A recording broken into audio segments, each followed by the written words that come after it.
Hello, folks. We are going to begin attempting to speedrun this stream, by which I mean this arena pre-qualifier, because I need to get to sleep in time to wake up very early tomorrow for the actual qualifier. So all I can hope is that this does not take forever. But I'm also like 2 in 10 in sealed somehow. That is not an exaggeration. I think that is my actual record. And I have not even had like terrible pools. I've had good decks and then just got blown out of the water by like truly absurd circumstances over and over and over. It might be getting to me a little bit. Anyway, let's start off. We have Artillery Blast, which is fine. Benelish Sleeper, which is never embarrassing. 2 Destroy Evils, which I dig. Root Weaver is fine. 2 Take Up the Shields is also fine. An Argivian Cavalier is good. Charismatic Vanguard's fine. Citizen's Arrest's fine. Cleaving Skyriders, good in those colors. Joint Forces, Coalition Sky Knight has been good at times, has been meh at times. Phalanx, pretty reasonable. Blue has Protect the Negotiators is fine. Tolarian Geyser's good. Espionage is fine. Jin and Terror are fine, but that's pretty thin in blue. Black has Bone Splinters, Cut Down, Battlefy Swarms are fine. Evolved Sleeper's cool. Urborg Repossessions, solid-ish. Splatter Goblins, Raven Man's cool. Eerie, what is this? Soul Tenders, fine. Shadow Prophecy's fine. Extinguish the Light's fine. Red has Amplifier in blue-red. Sprouting Goblins, just generally pretty reasonable. Steel Crushers, fine. Keldon Strike Team's fine. 2 Hurler Cyclopses. Fire NATO and an Outrider. That could be interesting in red-white. White looks very deep so far. Notably. Green has Gaia's Might. Bunch of Llanowar Stalkers, which I'm not a huge fan of if we're trying to go aggressive, and I think we're trying to find something to pair with white at the moment. Lurgoyf, meh. Bog Badger's fine. Hexbane Tortoise is fine. Scout the Wilderness is eh. Mossbeard Ancient's fine.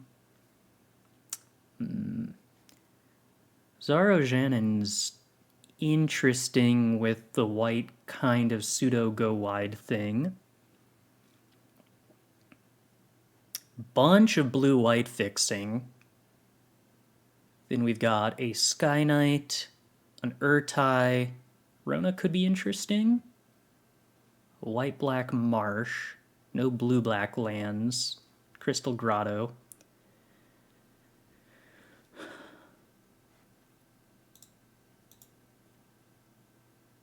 So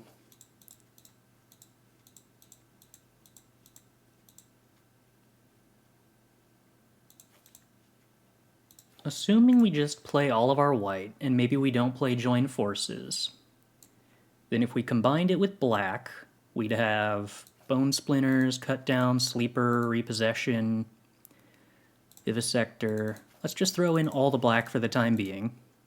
See what that looks like. Definitely too many cards, which isn't surprising. Blue, the pull would be, what? Terror, 1 Geyser, an Espionage, Protect the Negotiators. The mana wouldn't be awful, but I'm not sure if there's anything powerful enough in blue to, like, strongly pull us into those colors.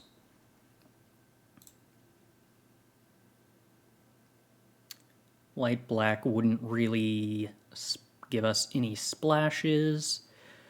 We have a small incentive to splash green for Juniper Order, which potentially gives us a reason to play Czar.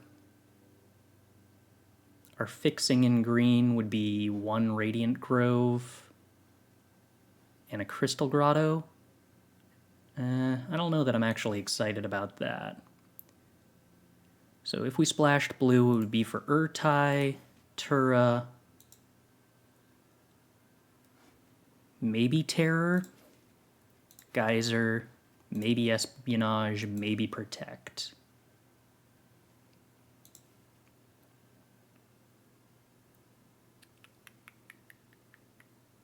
So we have too many 2-drops by far.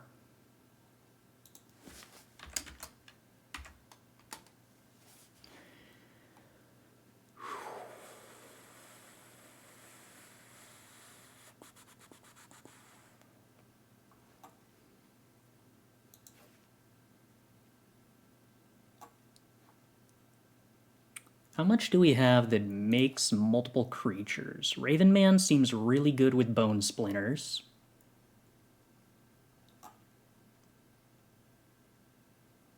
Cleaving Skyrider doesn't seem worth it if we're not splashing red.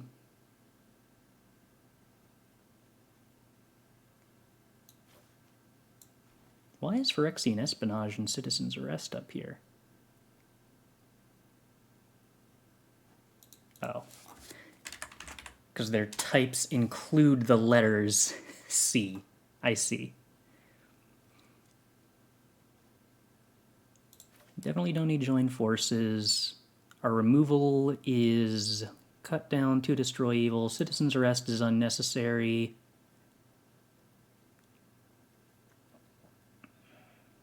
Do we value Protect the Negotiators much? I don't know.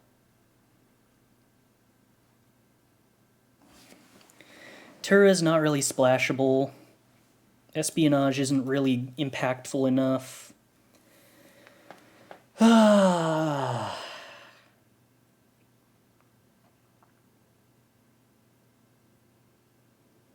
I struggle to feel like blue is worth the splash here.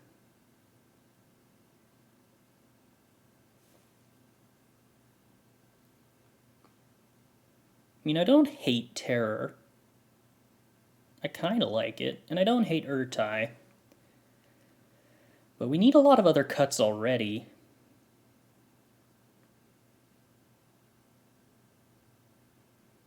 I guess the fact that we have 2 Benelish Sleepers kind of rewards us for playing Protect the Negotiators.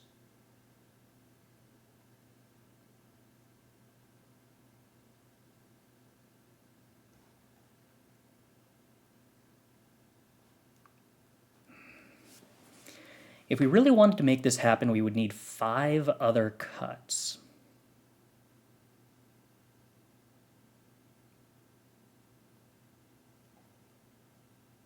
Could hypothetically cut some Root Weavers and not be embarrassed by that. Could assume that we're supposed to be an aggressive deck, so Artillery Blast can be something that we don't main deck.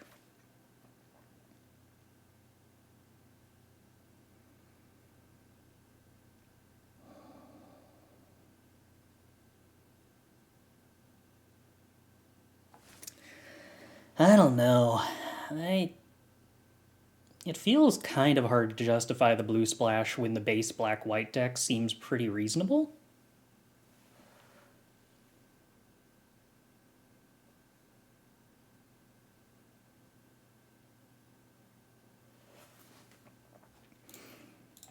Like, if we cut all of this, then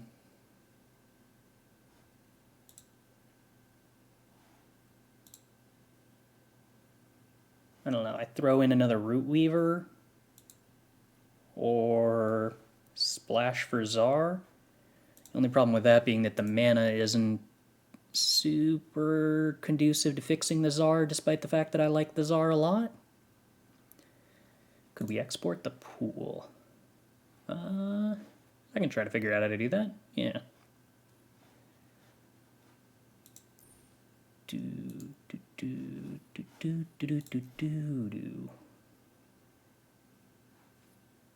How do I do that?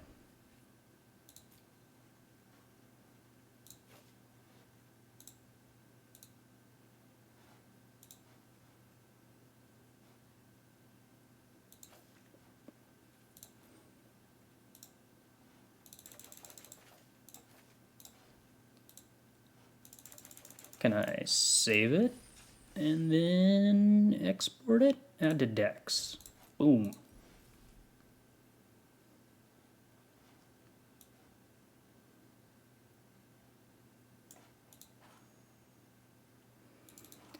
Why exactly do I need to... Oh, because this is a phantom deck.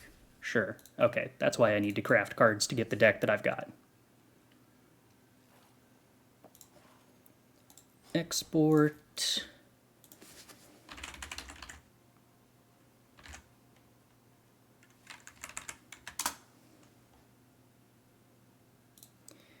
Doot. Doot.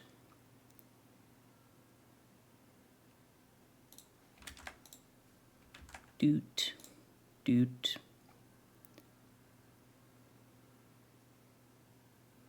Doot. All right. There is the deck. If you wanted to take a look at it.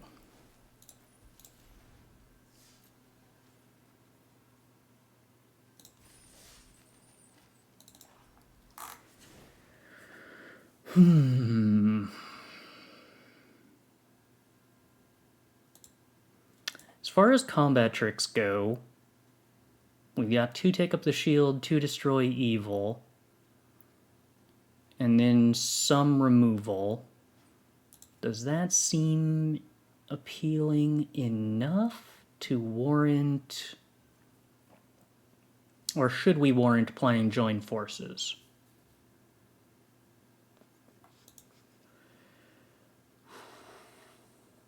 I do really like Urtai. Really want to consider the splash off of the pretty good mana to make that happen.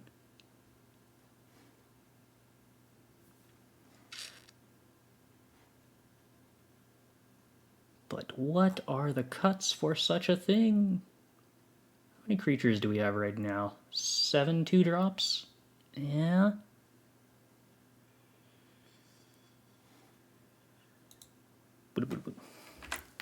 I suppose for the time being, I'll manually respond to the deck commands. We probably don't need Battlefly Swarm. And then we can play the Urtai.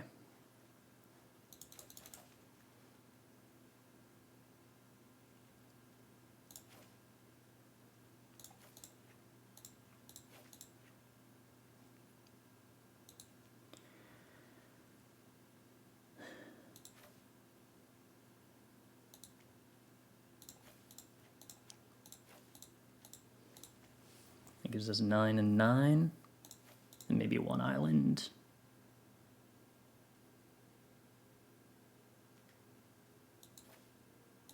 Maybe 1 Crystal Grotto over an island. 4 blue sources for Urtai. No socks today. We're going to try to get this done pretty quick, because I'm on a time crunch to successfully qualify in time to get to sleep to wake up for tomorrow. Unfortunately. Is Tolarian Terror strong enough to be worth splashing off of 4 blue sources?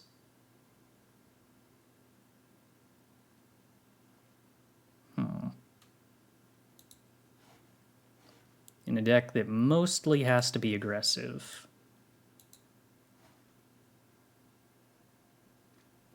I guess the alternative is we don't bother with the splash. Yeah, as much as I like Urtai, I think that it's better to just play the join forces as a cheaper combat trick and have better mana.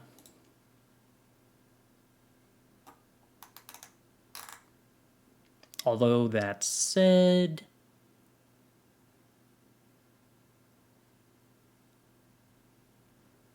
I think we do go down a plains and play the Crystal Grotto. Our mana costs aren't too excessive, and that also gives us the ability to kick the 2 Juniper orders.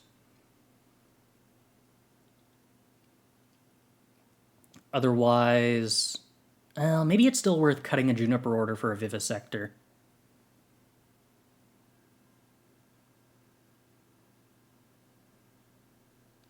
Two Juniper orders not exciting? Yeah. I mean, I care about having a certain number of 2-drops. Why are we not playing Citizen's Arrest? I feel like we've been somewhat unimpressed by this card in the past, but maybe it's justifiable.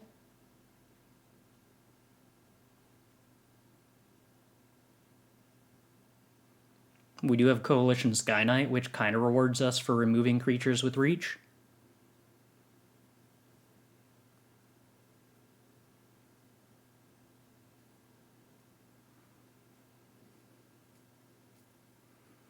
I mean, Destroy Evil's gonna 1-for-1 you at some point or another.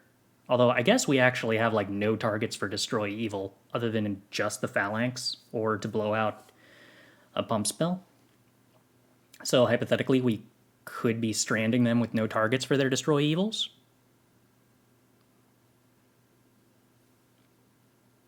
We think it's better to splash for the Skyrider off than the Root Weaver? Okay. Flying for 1 more mana, I don't hate the idea of. And then just play the red off the Crystal Grotto as well.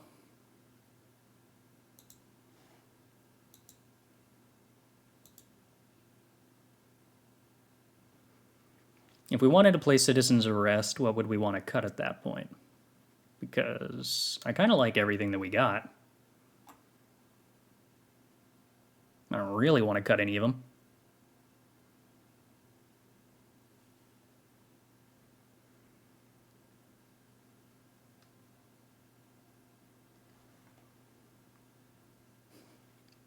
Now, at this point, Juniper Order is probably worse than Phyrexian Vivisector.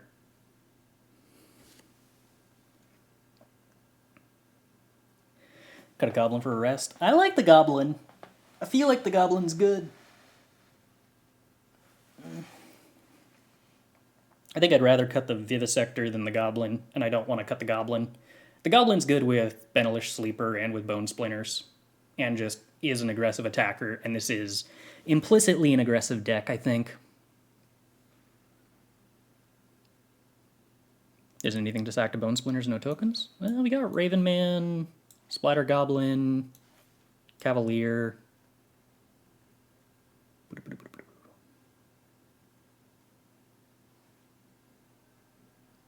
So, we got like 4 decent things to sacrifice. But, admittedly, we do not have a huge number of tokens, no. We could cut the Bone Splinters, hypothetically. I like being able to proactively remove blockers, though, in general. Could go to 41 cards. That tends to never be correct. Usually just ends up being a cop-out. We could try to go hyper-greedy 5-color, yeah. I tend not to love that, generally speaking, as opposed to just getting to play an aggressive list.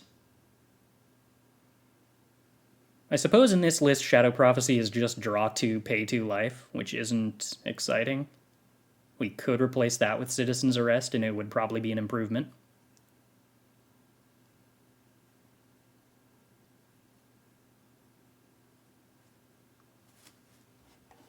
Yeah, okay.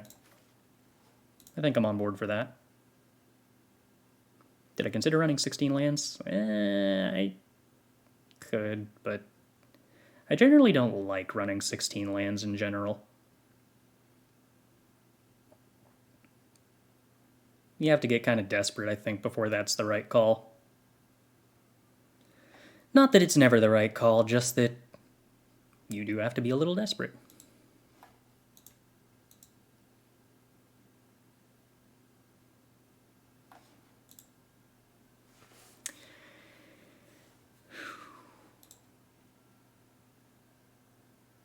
I could play Geothermal Bog for the kicker on Skyrider, which might be reasonable, and then also starts to make it slightly more appealing to play the Shadow Prophecy. We've not played any games with this deck, no.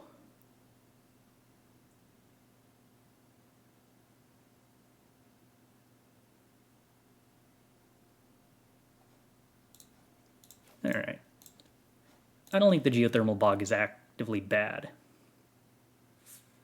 What are our rares? I think we got Maria, Urtai, a Painland. Evolved Sleeper, Raven Man. Like, was there one other somewhere? Oh, and an Urborg Lurgoyf.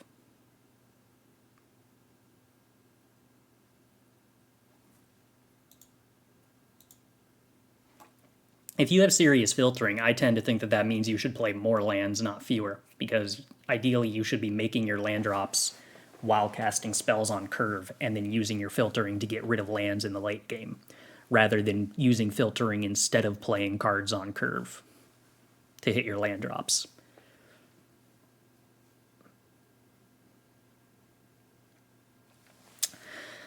Yeah, I think this is where I tend to go.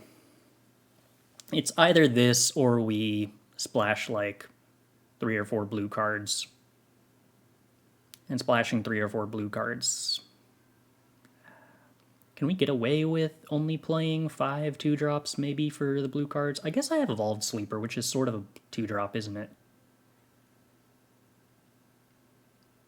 So we could like cut the Vivisector, cut the Bone Splinters, cut the Citizen's Arrest.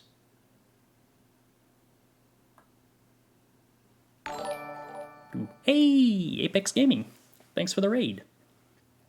You join us attempting to build a sealed pool. Cut the Joined Forces at that point, then play the Protect the Negotiators, the Espionage, the Terror, and the Urtai.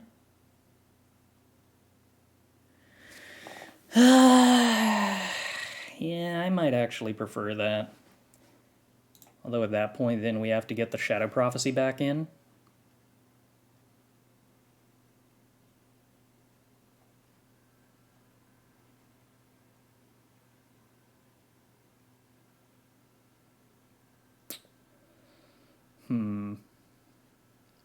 I'm not usually a big fan of Phyrexian Espionage, but it does have synergy with Raven Man.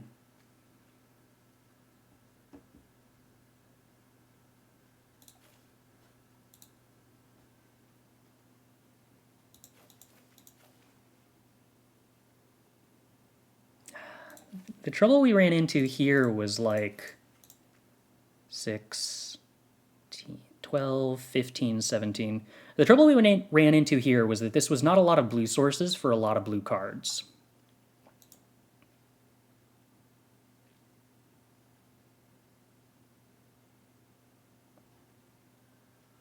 So I think no Protect the Negotiators. We could either put Citizen's Arrest back in or play Joined Forces. Or play another 2-drop. I'd probably rather play more 2-drops. Maybe not. Maybe I'd rather play Joined Forces.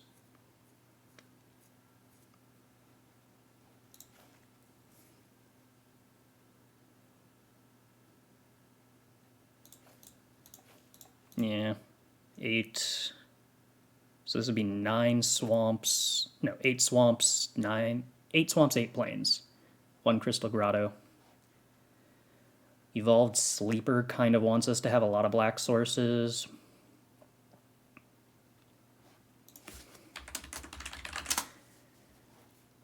Can we justify this terror?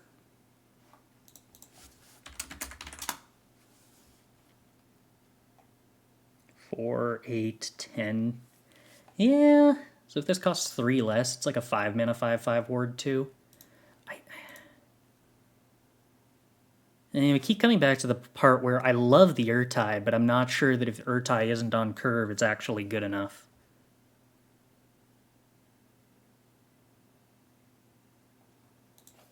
No. I still don't think it's worth it.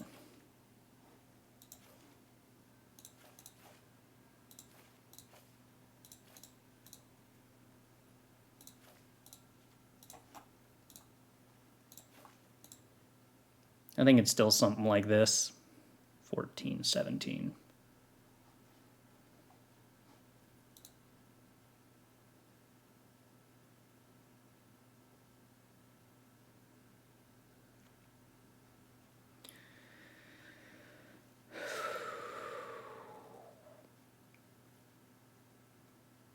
I am a little scared of the bone splinters. It might be that's not the correct place to be.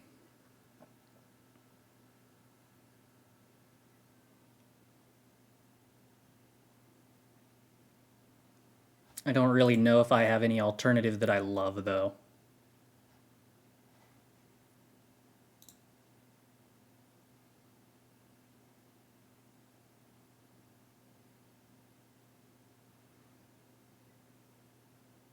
For prophecy, having prophecy as just a divination.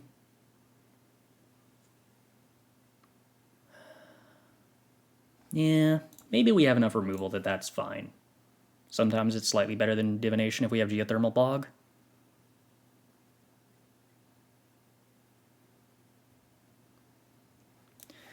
The thing about having the splinters is we're not technically, like,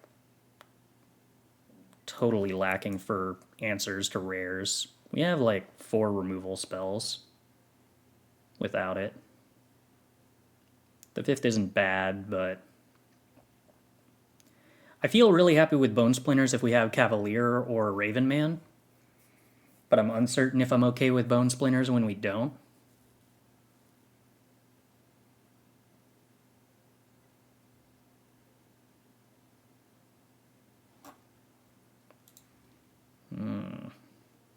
Yeah, okay. In the interest of speedrunning, I think we're good here. I think we take that and we ship it. Ugh. We are just going to try to be aggro.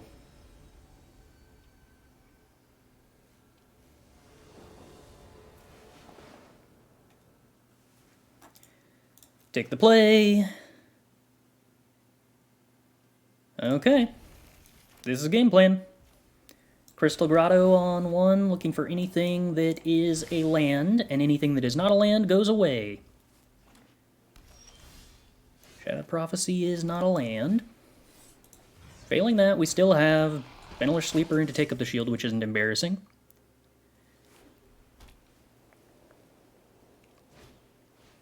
Pixie Illusionist, oh no. Clockwork Drawbridge, oh no. Alright. Sunlit Marsh is a land, that's good enough. Do you block with Illusionist, opponent? No? Okay. Makes me kind of disappointed. I would like to have played a creature if you didn't block with the Illusionist, but whatever. So now we're falling slightly behind, and Guardian of Nubenalia is a serious problem. It does that beautiful thing where it converts cards into cards.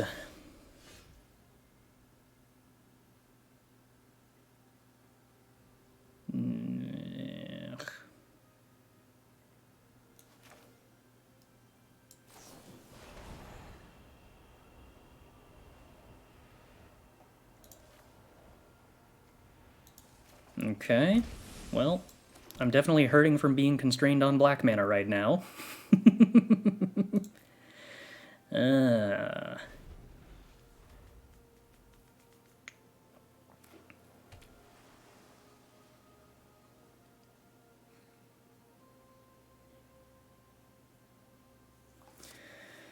But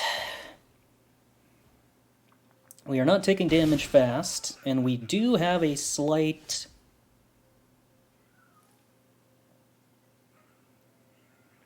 advantage on the opponent in terms of having more resources than them.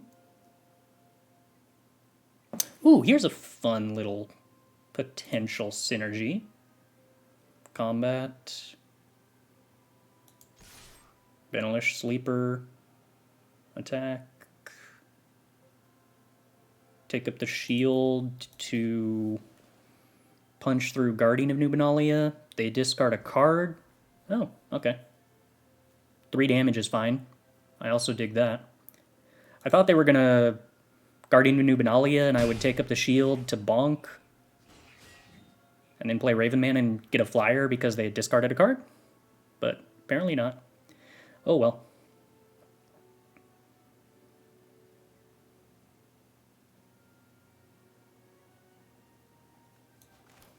So instead, I guess we're just going to play Evolved Sleepers, which maybe gets Essence Scattered here. Fine if so. Actual hard counter, sure. Then we choose between playing Raven Man or Splatter Goblin. Probably Splatter Goblin, because it blocks the Nubenalia and threatens to kill the Illusionist, denying them an attack here. Love Song of Night and Day. Annoying number of flyers, but okay.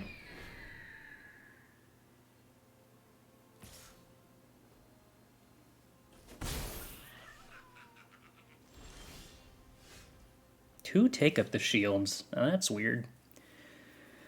So we can Citizen's Arrest the Clockwork Drawbridge and then attack with the Splatter Goblin. That might be the best I can do.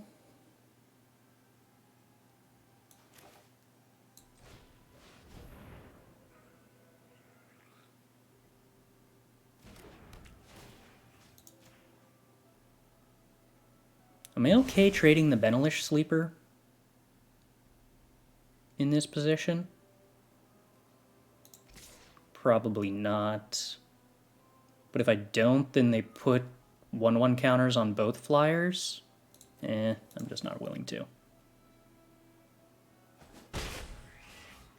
They didn't have the capacity to attack with the Guardian Nubenalia on most of these turns without having bad blocks, or else with trading with the Splatter Goblin and then losing a flyer that they didn't want to do.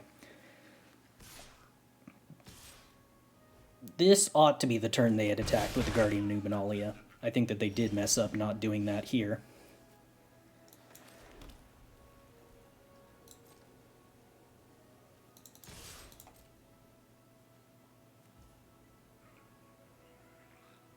Huh. Okay. They want to race. That's concerning, considering they passed the turn with stuff up.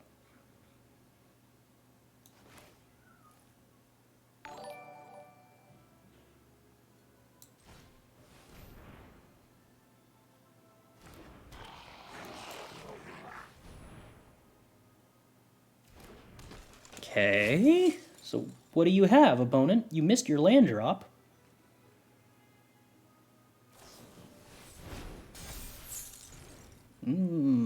We have tap stuff down.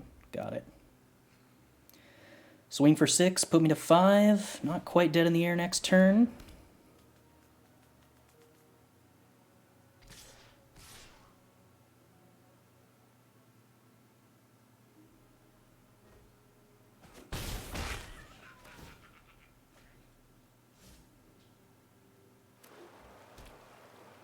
Okay. Oh, have they been constrained on colors? Is that what's up? Ooh, okay. Cut down's a good draw. I feel like we like that. Do I risk attacking here?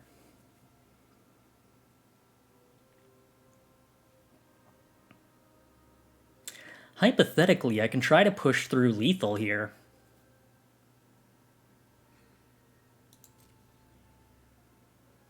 I believe that probably worth it.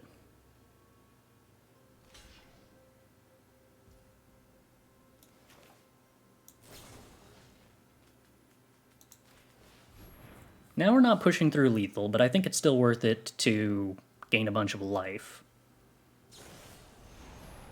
Artillery Blast. Yeah, okay. This remains worth it to me. Then we get to cut down the bird that draws cards.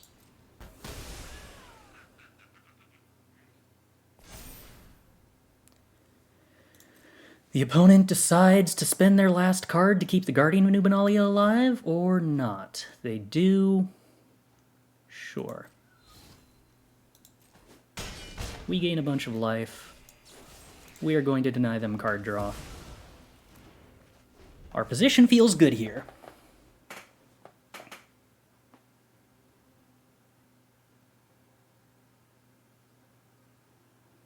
Howdy, Hogbog. It goes, generally well. In the context of right now, I am happy. But in the context of my luck with this sealed format so far as a general rule, it's concerning. Okay, gain 1 life, scry 1. Sure. Currently, opponent is Dobbs. We are waiting for a change in context. Okay, well. The context was... Got there. Okay, so this is best of 3. Interesting. Artillery Blast becomes more interesting to me if the opponent's on combat research. And flyers.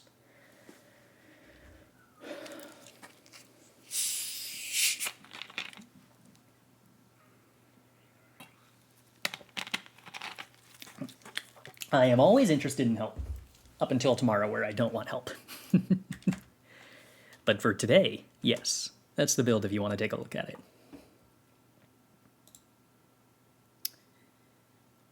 Here, I think we can cut the Shadow Prophecy for the Artillery Blast, especially on the draw. That seems correct to me. I'm already kind of borderline on the Shadow Prophecy here, and Artillery Blast I feel like becomes better if we know the opponent's playing Curious Obsession.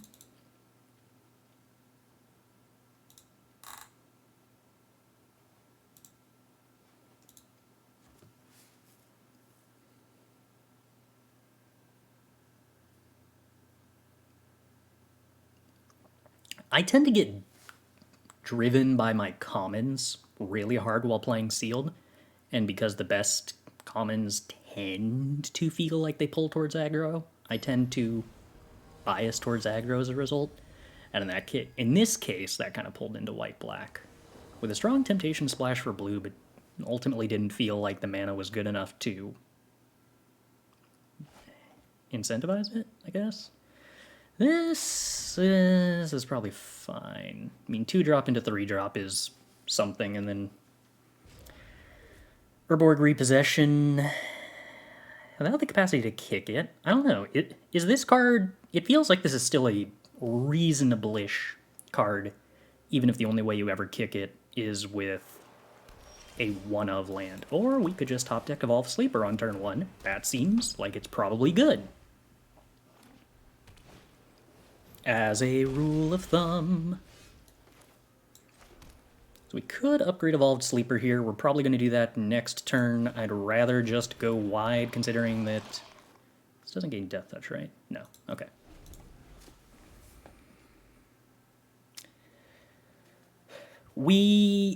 Chat has convinced me that I'm not supposed to place... sorry, no, that's out of date. That was... I think we actually did ultimately decide to play Citizen's Arrest. Ooh, I get to draw cards? Thank you, opponent.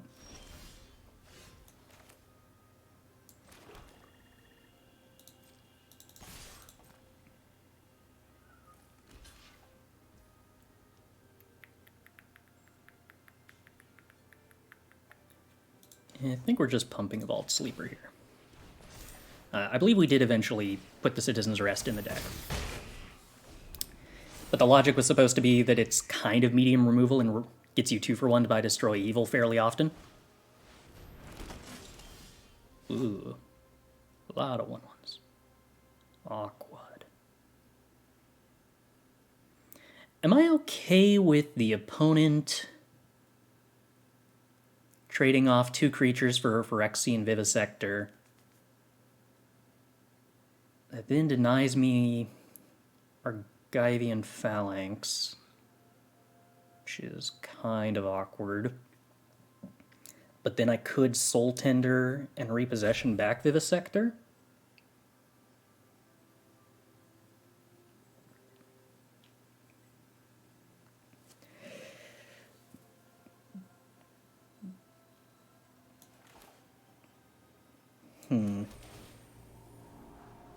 I want to take up the shield.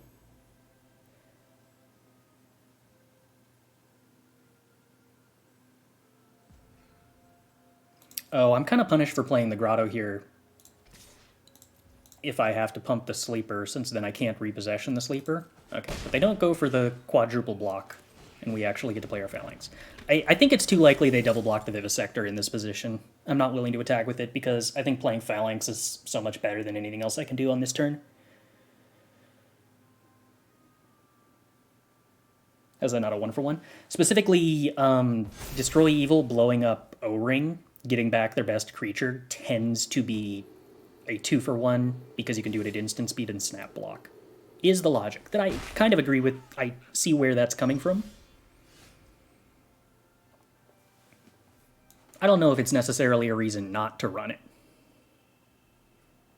but it's the rationale.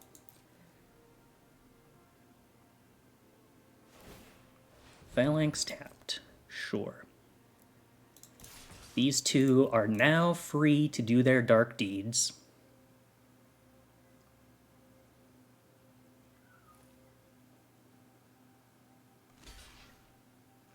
Opponent, I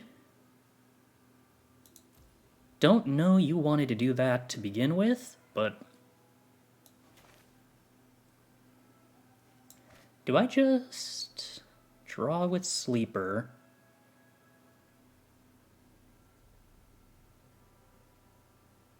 Trade? No. Is drawing a card with Sleeper better than developing the Soul Tender? That can't be the case. So I think we just put our counter on Sleeper, kill all of their creatures, then play Soul Tender, or Developed. Opponent is in a color where they could hypothetically be playing the red board wipe. Do I even care? No. I can play into the board wipe, I think, because I have Crystal Grotto to kick repossession. I'll have Soul Tender in the yard. I can just play fairly through a board wipe and still win. Yay! Letting me draw 2 cards has to be a mistake. So the tempo of not getting their bird and their counter faster, I do think might have been a mistake. But it's worth considering that if you mulligan and you are significantly behind your opponent on cards, if you have like 2 cards in hand and your opponent has 5, both of you drawing 2 is a bigger benefit to you than it is to your opponent. So like, in a vacuum, I would choose both players draw 2 in that position. The challenging nuance to that is that, yeah, that means it's a turn slower before you get the other 2 chapters of the card, which is kind of Hypothetically, in a position where they're about to miss their next land drop and need to make their next land drop, it makes total sense to do it, though. But I don't know if that was the position they were in. All right, well, here we get to go 1-drop, 2-drop, 3-drop, 4-drop, so I think we keep this hand, because that seems good and limited.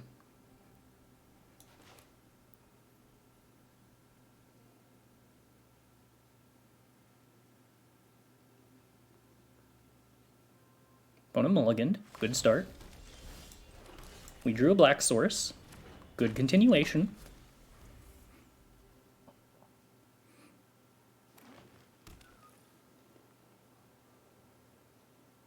No, 2 drops. Okay. This looks like a removal spell for Sleeper, unless they're just holding up a pump spell. But removal spell for Sleeper we will live with, if that is what they have. I am interested in continuing on curve. You may now kill the Sleeper opponent. Unless you want to kill the 3-1, it's got a lot more power. Yeah, okay. They kill the 1-1. Deal. Nishoba Brawler. Oh. Well, this is interesting. Benelish Sleeper Kicked just is a removal spell for the Brawler. I think I ignore the Brawler. My opponent's missing land drops. If they trade, too sad, but whatever. Inscribed Tablet. Alright, I think we got this one. I'm being presumptuous, but, you know, hypothetically. Tap land for the opponent. Does not increase the opponent's access to colors or the Neshoba Brawler's power at all. Nifty. Okay, so once again, they can trade with my Vanguard, which makes me sad. I could kick the Benelish Sleeper and get in for 6. Or I could just accept trading with the Vanguard to deploy the Sky Knight, which makes it easier to get through damage in the future. Alas, I think I have to accept this. If they don't trade off with the Brawler, it's kind of crazy, but they might be worried about a combat trick. But I think the fact that I'm representing that Vanguard activation next turn means you kind of have to trade. And I think the existence of Sky Knight will make them deeply regret not trading. Deathbloom Gardener. He's a big creature. Oh, let's see. So, I can swing for 7 in the air here and force them to chump block the Benelish Sleeper. Do I wish to do this? The alternative, kick Benelish Sleeper. They sacrifice Deathbloom Gardener. We swing with Sky Knight for 5, enlisting the Vanguard, and the Sleeper trades with the Brawler. Clears their board.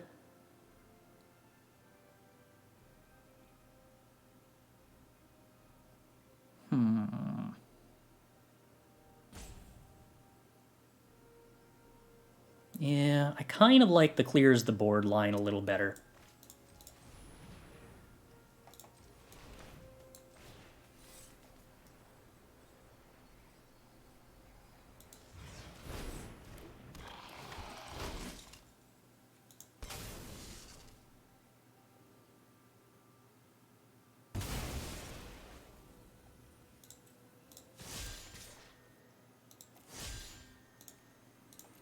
Okay, maybe they're super desperate to keep the Deathbloom Gardener around and just go to 2, which I'm also fine with. I've got the Destroy Evil held up, so if they try to play some big reacher, they like have to board wipe here. Huh? Okay. Elder Dragon War is a board wipe. Fair enough.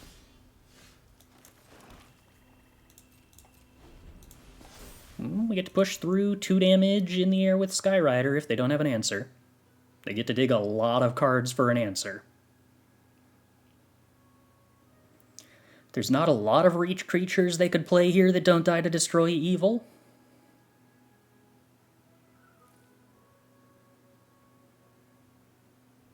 I think I'm inclined to not play the Skyrider if they just pass holding up mana after all the looting.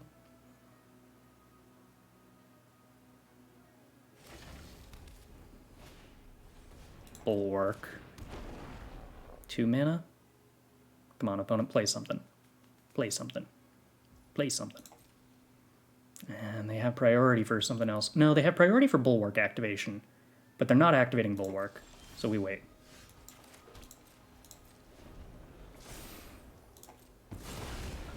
Now they're more likely to tap out because they have a blocker, but I can remove the blocker with Destroy Evil.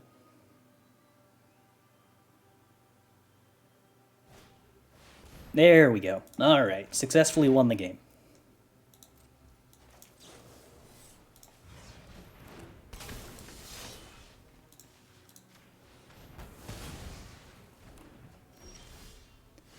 We did it! Yay! Alright, that was not the board wipe I was expecting, but definitely a board wipe that was good enough.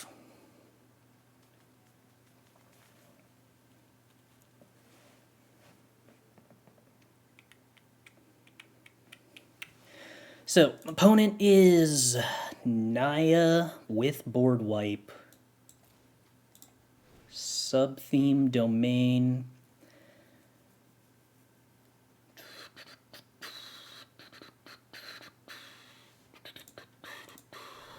Yeah, it's got me a little concerned that my existing configuration might be much, much, much too soft to the board wipe they have shown. Which kind of necessitates me to do a relatively comprehensive sideboard plan here, I think. I have not gotten to kill the opponent with Skyrider on their turn.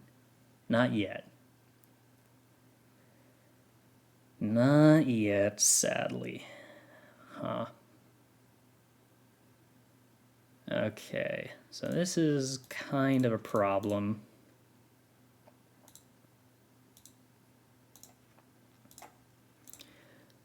But I think this is me converting into the blue plan.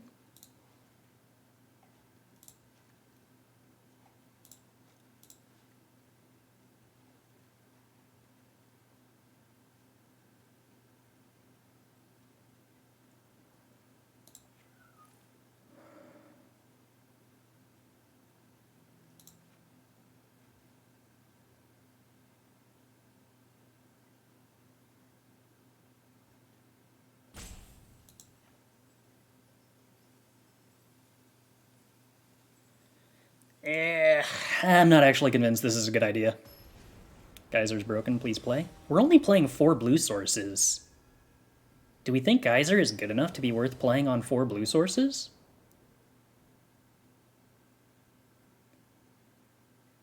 Okay, this is reasonable.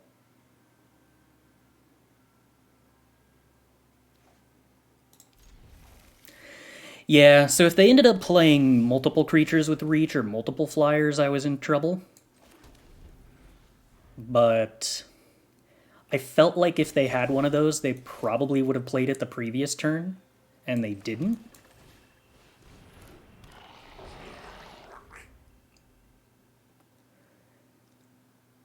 Like, there were definitely ways I could have gotten punished for it, but I think that playing the way I did had the highest likelihood of winning on average.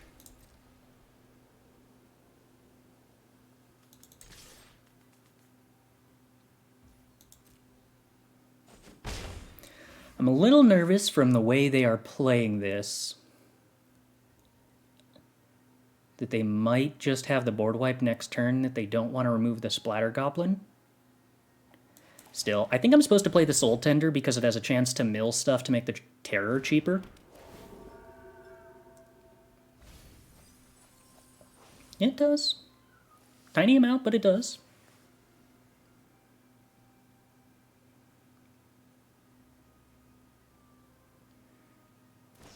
Okay, Lightning Strike means they don't have the board wipe in hand. That's a good sign.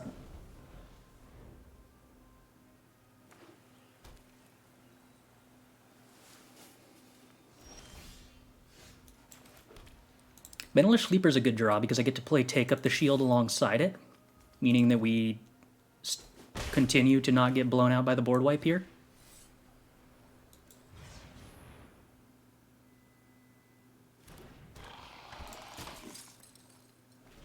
Okay, they don't play a removal spell there. Is that because you have the board wipe opponent? The Lightning Strike choice would be awkward if they had, but they could have top decked it. They do not have the board wipe. Informative to know. Now we're kind of close to leveraging the Take Up the Shield and Join Forces we have in hand to a pretty strong tempo lead. Do we play the Raven Man? Is that overextending?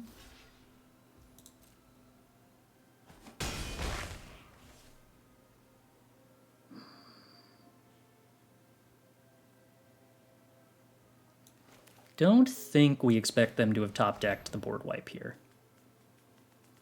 Or, well, to specifically top-deck the board wipe this turn.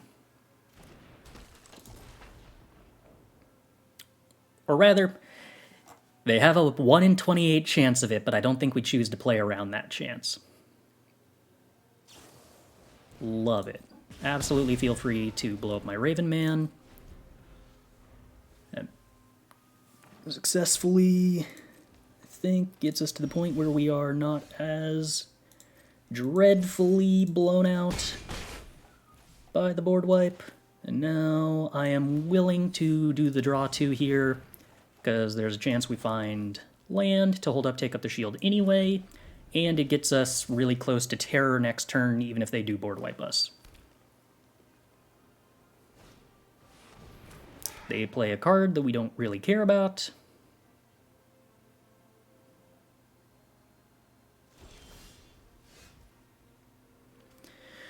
And now we get some choices. I'm pretty sure I want to destroy evil this thing. Do we try to push lethal through with join forces? I'd love if they tried to lightning strike my creatures to kill them. Not lightning strike. Specifically not lightning strike.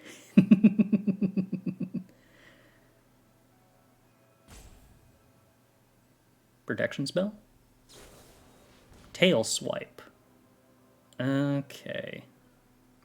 So unfortunately, take up the shield does not keep us... does not give us lethal, but...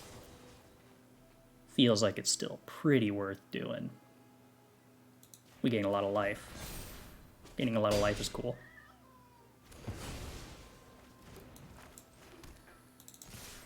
Also puts the opponent to pretty low. And putting the opponent to pretty low is cool. Soul of Windgrace. Don't matter too much. If we hit an untapped land, I get to extinguish Windgrace and then hold up join forces. Otherwise, I'm kind of forced to join forces preemptively.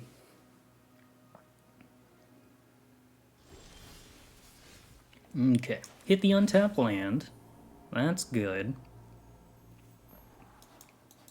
Don't need more lands. Extinguish the kitty cat.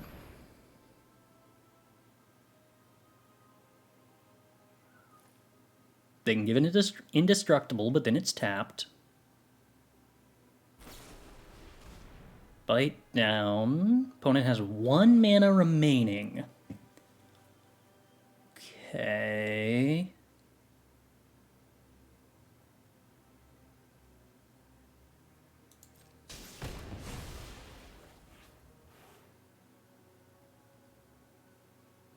They can discard a land to gain life. Sure. So the nice thing about all this sequencing was that I successfully got to not use the join forces unnecessarily, and then we get to play Artillerian Terror instead. And that's a pretty good card when the opponent's empty-handed, one would assume.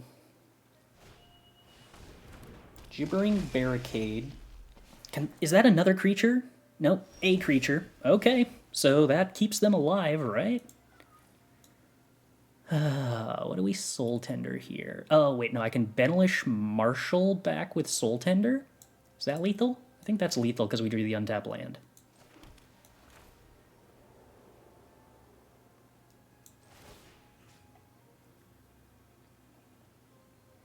Well, unless the opponent were to draw into something they can use with Gibbering Barricade, but considering Tolarian Terror is lethal on its own, that sounds unlikely.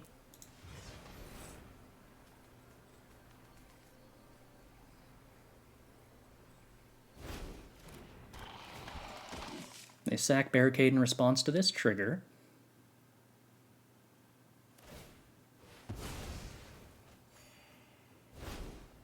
We sack the Sleeper.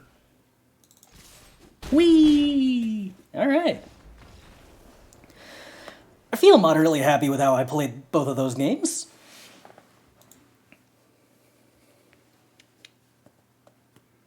Yeah, they would have had to gain some amount of life at instant speed there, I think.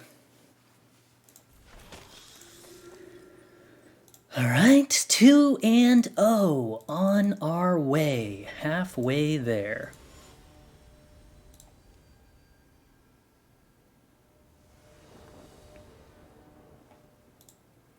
Take the play.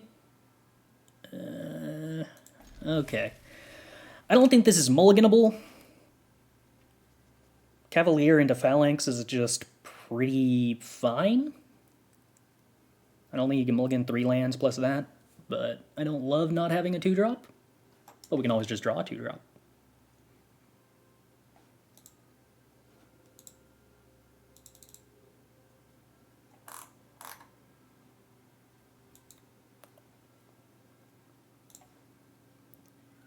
Let's undo that. Record is 2-0.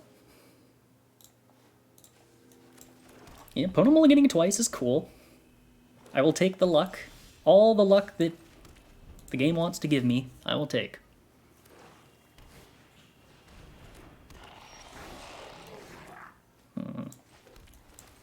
Splatter Goblin's pretty good against Cavalier.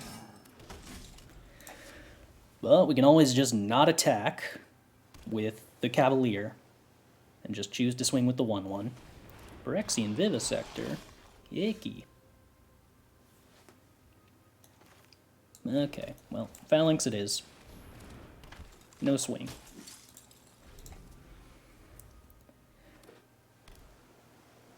Technically, I could have attacked in a way that traded Join Forces for Splatter Goblin, but Micromancer finds what?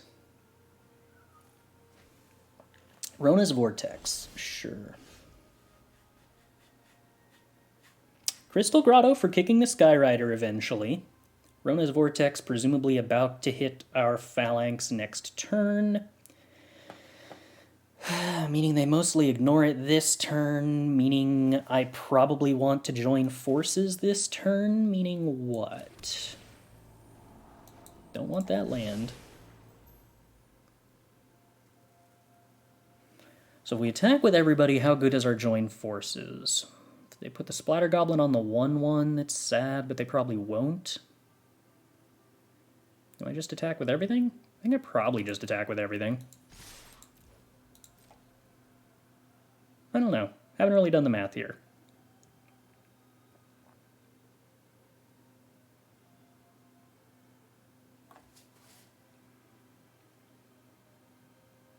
I don't think there's any way in which not attacking is ever correct for us, though.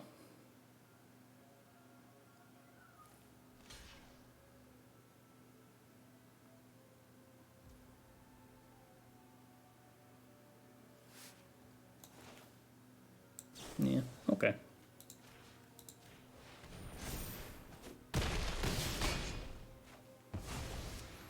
So we end up trading Join Forces for the Splatter Goblin. But we kind of had to get the Splatter Goblin out of the way, no matter how we swung this.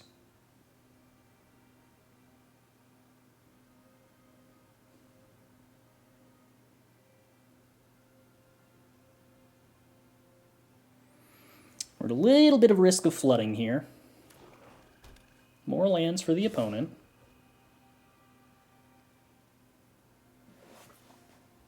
Okay.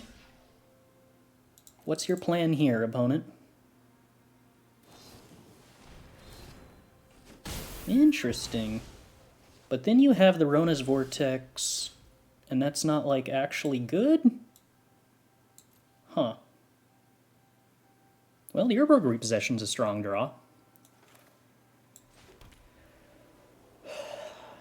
I probably want to use that this turn. That's going to cost 4 mana. Which makes me think I actively want to trade off the Cavalier here. So that I can kick that this turn. So what do you think, opponent? You want to trade? Seems beneficial to you to trade. Yeah, I dig it. We need to go 4-0 to qualify.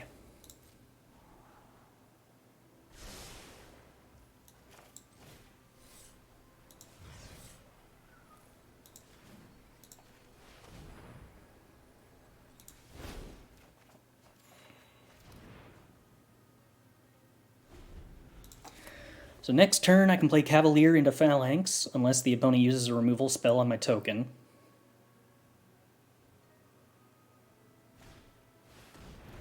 Another Micromancer. Oh my.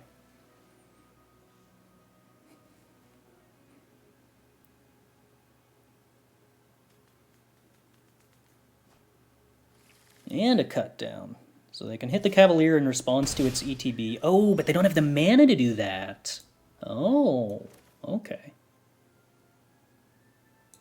So now they're going to have to use the Rona's Vortex on, the Cavalier with no kicker if they want to deny us the Phalanx. And they cannot, so we get to play the Phalanx. I mean, in all likelihood, they now Rona's Vortex the Phalanx, so, that's not bad for them.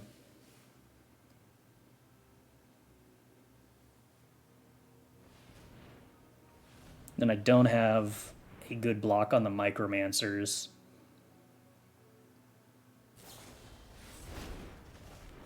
Yeah.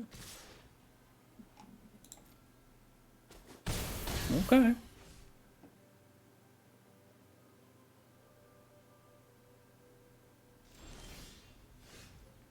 Its mana value is 3 or less, we gain life. Bomber. This would be a good time to have 1 extra mana. Oh, hello. Not using cut down. Okay, interesting.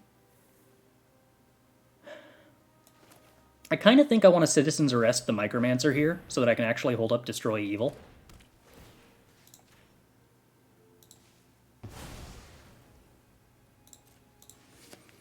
The alternative being Extinguishing Light, not holding up the ability to double spell, seems unappealing. We're starting to approach the point at which resource efficiency matters more than tempo, but also 2 3/3s is a lot of 3/3s to kill me very quickly.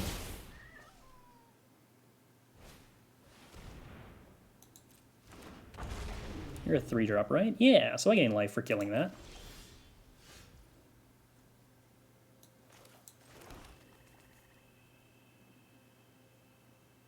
Now,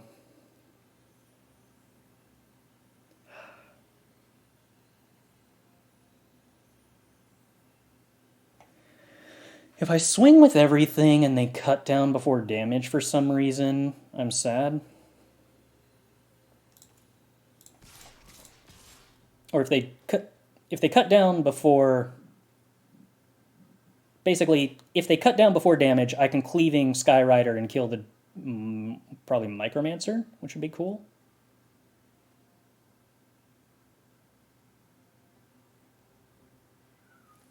I think I just have to extinguish the light, though.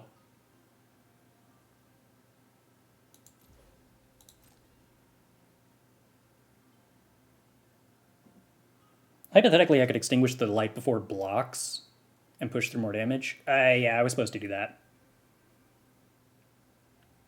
I'm operating under the assumption they're going to cut down the Cavalier, but they already demonstrated an unwillingness to do that. Which I believe makes this a mistake.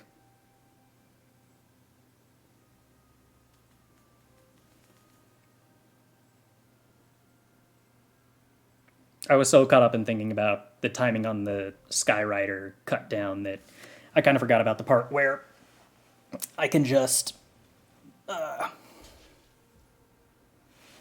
push through more damage by playing normally.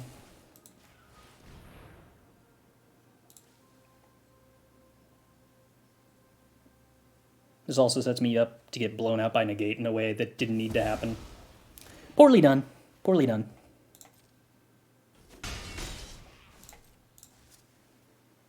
We'll see if those 2 points of damage cost us.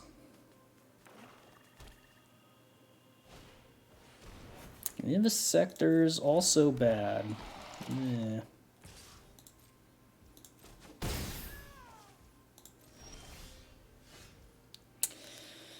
Ugh.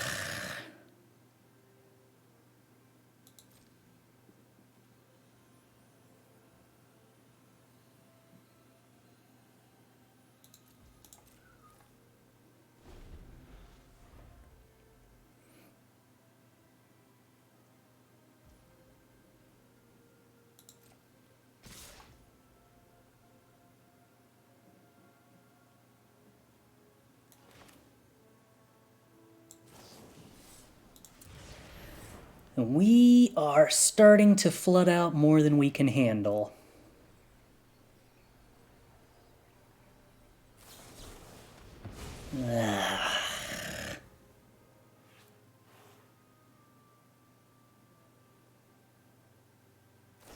And now they cut down the Cavalier.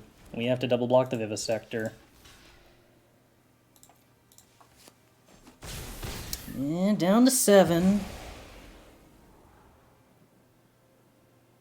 Destroy Evil having no valid targets is a little concerning. The opponent keeping a card on top, also a little concerning.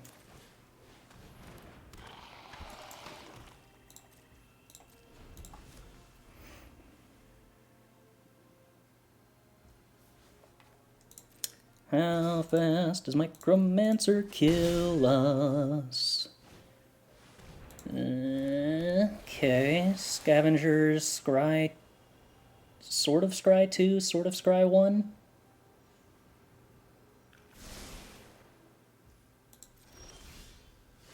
Okay, cut down doesn't really accomplish anything here. I mean, I guess it keeps us alive through a removal spell.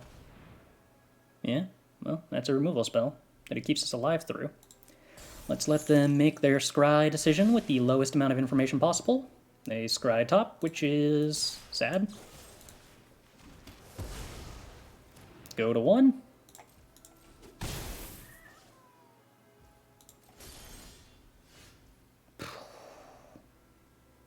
Wait, I'm sorry, that has 3 stun counters? Wow, that's strong. I guess it's card disadvantage. Well, unfortunately, opponent mulled to 5, but drew a number of lands that we could not handle.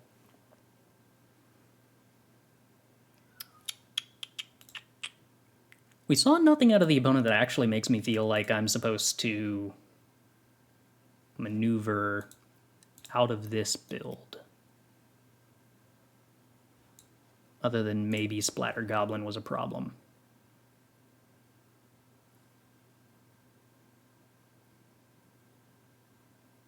Shield on micro and then upkeep destroy was a bad idea.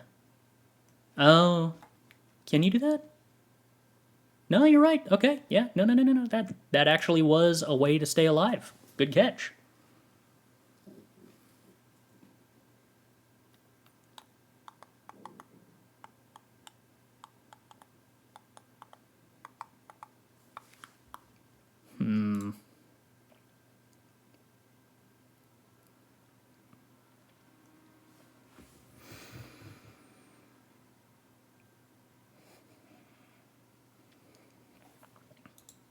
I am potentially a little concerned that 2 Micromancers might just be a very powerful option against our deck in general. But I don't know if that warrants moving into the blue splash. It probably does, especially because Destroy Evil looked questionable there.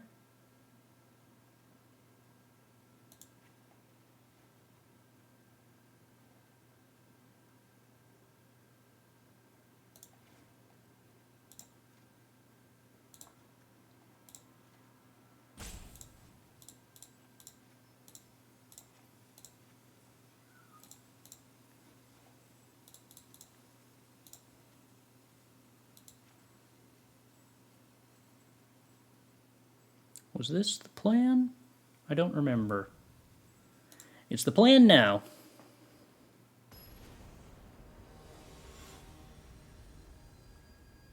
Play Coast. Didn't I play all 3 coasts?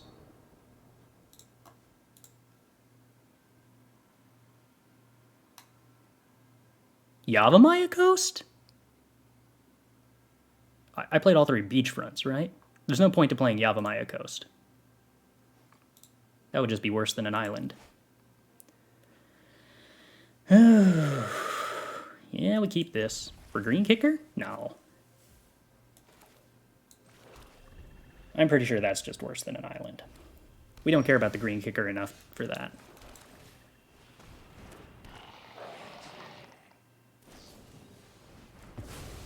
Opponent sideboarded into a completely different color combination. Interesting.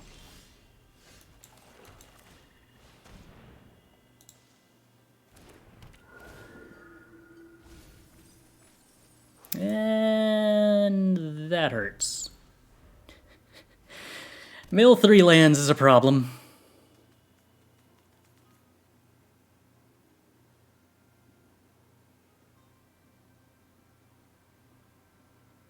Well, we can still just top deck out of it. That's the plan, right? Bye-bye, Soul Tender. Okay. Shadow Prophecy, draw 1 card. Doesn't get there.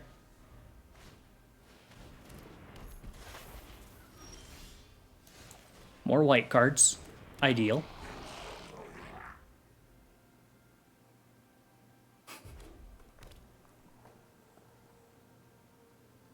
Do we risk the block if they attack with the infantry? I don't know. Probably.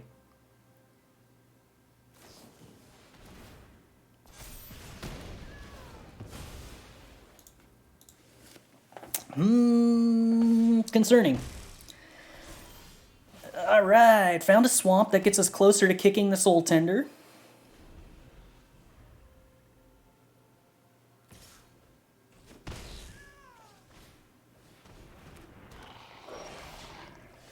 Phyrexian Espionage, almost castable eventually.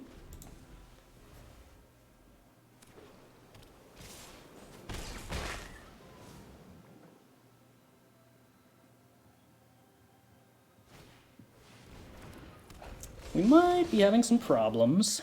Alright, what does a white source do for us?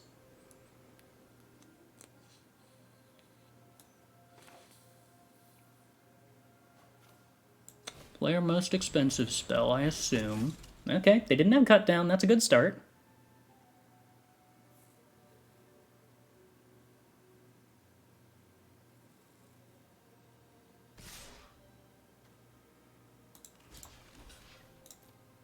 I mean, I'm dead to a spell here, but I just can't accept not blocking there. I'm dead to so many things as it stands. We play Phalanx, we block infantry, we die. Yep, okay. I don't think there's any way we could have survived even if we top-decked another planes. Well, we could have maybe stayed at 1 if the opponent's hand was empty. That's a bummer. 2 games of pretty medium luck in a row is enough to India.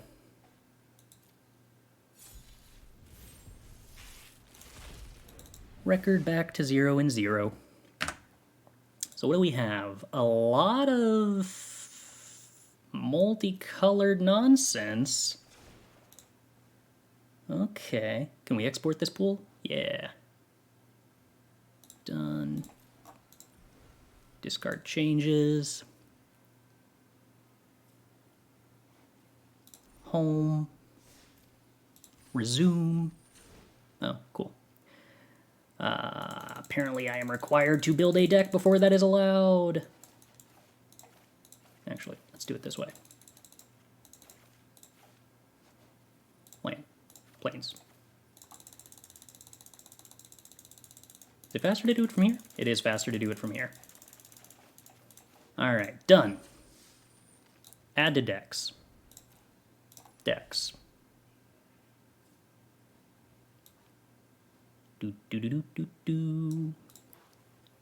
Export.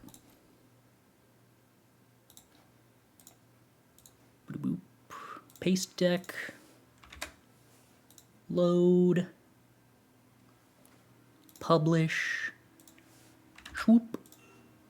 Boop. Boop. That is the sealed deck this time around. Alright, back to home. Back to the play-in. Back to the deck. Planes be gone. So we have a Runic Shot, 3 Artillery Blasts, a Destroy Evil, Resolute Reinforcements, Take Up the Shield, Cavalier, Vanguard, Love Song, Cavalier, Captain's Call, 1 Heroic Charge, 1 Prayer of Binding, 1 Phalanx. Not terrible white. In blue we have Interference, Battle Wing, Impulse, Channeler, Divination, Soaring Drake, 3 Geysers? That seems kind of good. Duplomancies, Frostfist Rider, Jin. Okay, blue seems solid. Our blue is pretty decent. Hypothetically, we could also play the Espionage, and I don't know how to feel about Impede Momentum. Maybe, but I don't know. In black, we have Vivisector, Goblin, Rager, Extinguish the Light, Warhorse, hypothetically could be fine. 2 Sprouting Goblins, wow. Gitu Amplifier, Goblin Picker, 2 Strike Teams, a Fire NATO. We got a Lagomos. We got a Rona. Got an Urg. Hypothetically Green has 3 Bite Downs, Strength of the Coalition, 2 Fine Walls, Iconoclast, Gardener, Hydromancer, Sentry, Worm, Linebreaker, Sojourner. It's fine. It's fine. Then we have Shana and Solkanar. How does our 5-color deck look? We have Grotto, Tablet. Our Bant fixing is kind of bonkers. 2 green, black. Bog, Aquafire. Okay, how does it look like if we go green, blue, splashing stuff?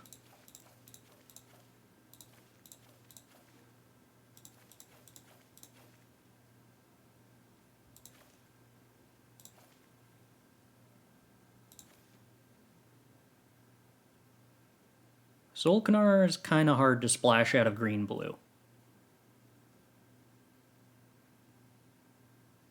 Filter by land to check the mana base.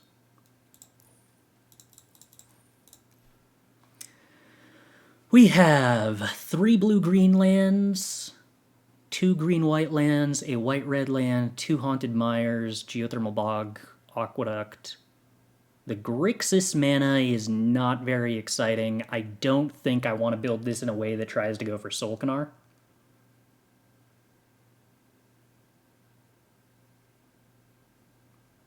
Green-blue, probably going Bant for Shana, looks like the thing. Then the question becomes, how much is the rest of the white worth?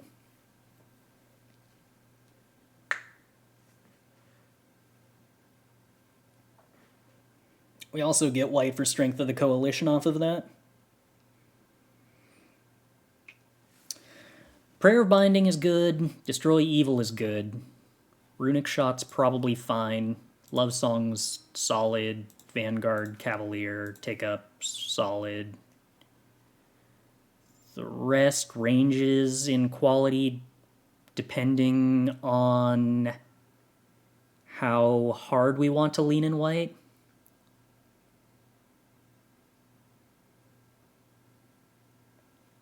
Artillery Blast, decent defensive removal.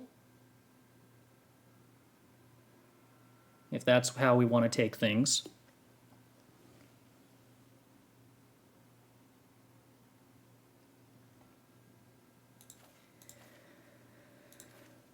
I think I'm not supposed to do more than just play the lightest splash of white, though. How many green cards and white? How many green and blue cards are we playing at the moment that just are kind of medium?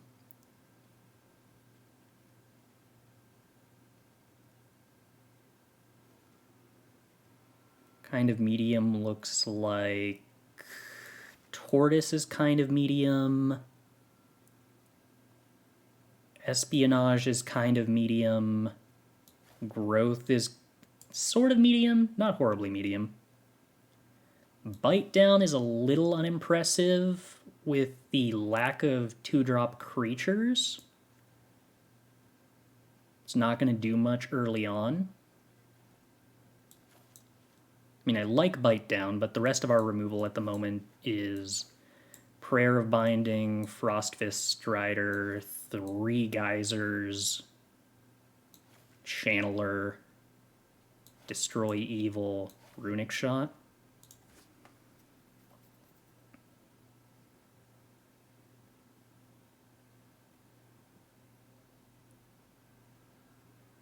Yavimaya Iconoclast is a good 2-drop. We just don't have, like, a lot of good 2-drops. Like, I'm pretty happy with Magnagoth and Yavimaya and Deathbloom, and the Hydromancer's a reasonable kind of flex piece between on-curve and late game.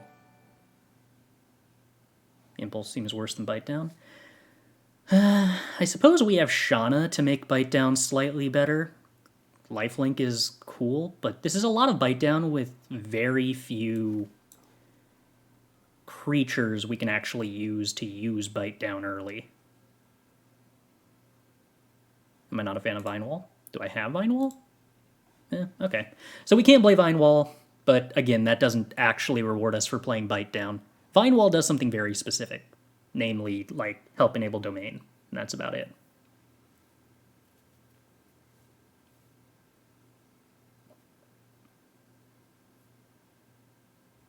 Yeah, we could view Bite Down as late game removal, but in the case where Bite Down is, like, tempo efficient late game removal,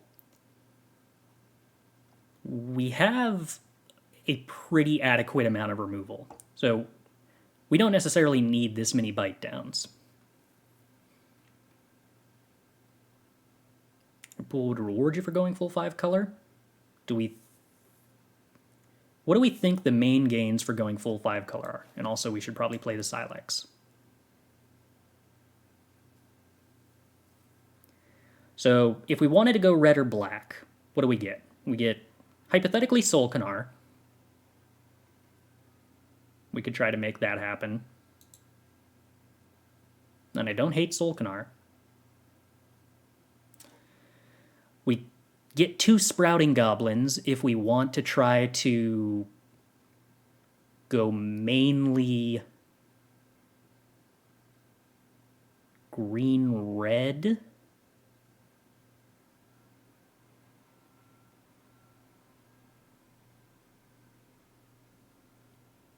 Yeah, Solkanar with Geyser is pretty cool. That is true. Okay, so if we decide to do that, we cut the Bite Downs, we cut the Growths, maybe we keep the Espionage, maybe we keep the Strider, but I don't know. Do we think Jin and Strider are worth it if we're going 5 color with double blue? Soaring Drake's probably medium. Then at that point, we're probably looking at Amplifier, Sprouting Goblin.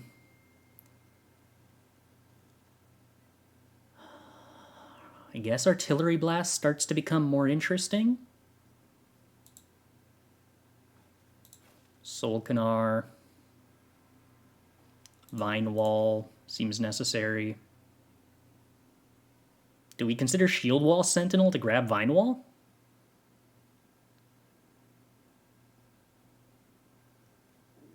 Strider being better than Jin, I'm inclined to agree with.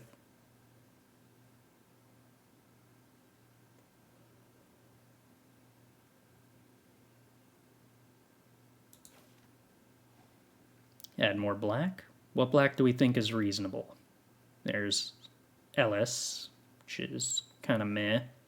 There's Phyrexian Rager. I guess that's not embarrassing if we have enough black sources. I don't want to Splash Extinguish the Light. I don't think any of the other black is, like, worth playing here.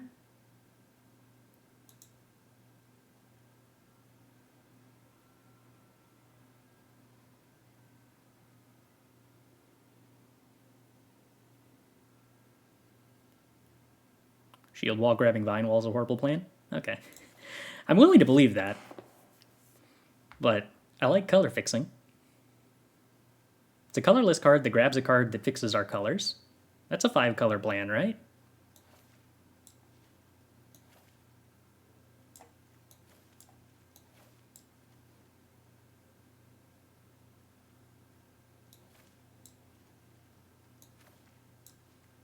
Probably cut the Worm, probably cut the Baloth.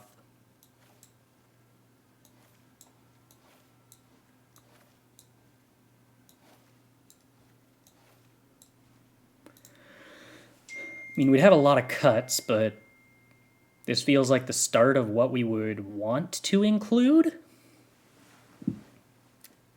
Suvin Diplomancy with Solkanar?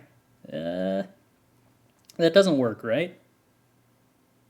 Oh, except it's not legendary. Okay, so it kind of does. We could try to live with a Suvin Diplomancy dream. This is a new deck.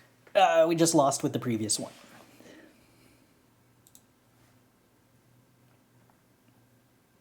So we would need 5 cuts here. My main concern is that we're relying pretty hard on these sprouting goblins. Okay, Impulse is definitely a cut. Runic Shot I probably want to cut. Hexblade's probably a cut. Rager is probably a cut.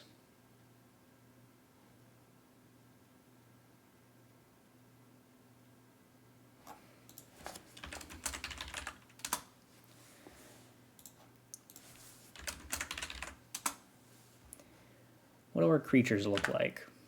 Alright, that's a pretty reasonable number of creatures for Strength of the Coalition to be a worthwhile payoff.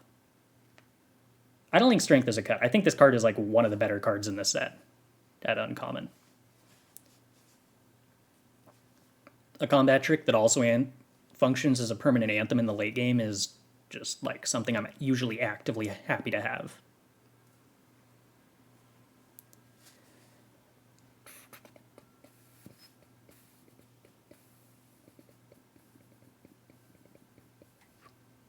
Wow, we have Geyser and Aether Channeler and Amplifier to bounce the Solkanar. That's tempting. It's best in aggro usually. Yeah, but like it is at its best when the kicker takes over the game, but it is still very reasonable for any deck with enough creatures, and this is a deck that will have enough creatures to just be able to use a 1-mana pump spell to some tempo positive effect. The fact that it is also bananas in the late game is in the context of this kind of deck that isn't aggro, is just extra.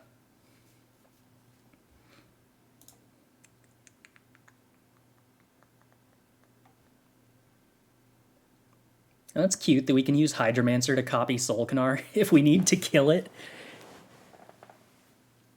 Oh, and then the token copy, when you exile it and return it to the opponent's control, they never get the token copy if we manage to go 6 turns with a Solkanar in play without the game ending. Have I looked at blue, white, splash, green? We have not. I don't know exactly what the cut would be here, but this seems like an interesting start. So if we were to go blue, white, splash, green... Hold on, I should screenshot that. What was that? Sojourner, Sentry, and one other card? Solkanar. Okay. Screenshot that.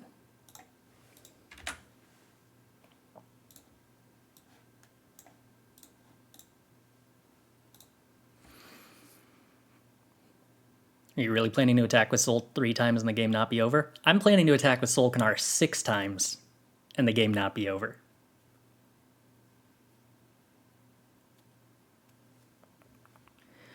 Alright, so you... What do we think? Blue, white, splash, green was the idea?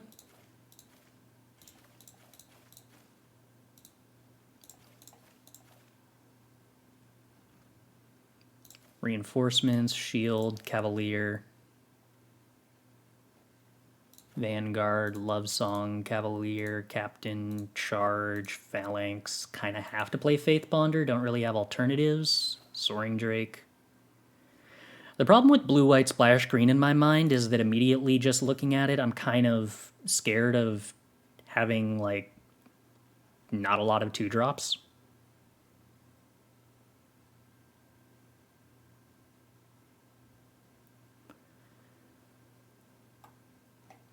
Play Jin. What else did we have that was worth splashing out of green? Not much, right?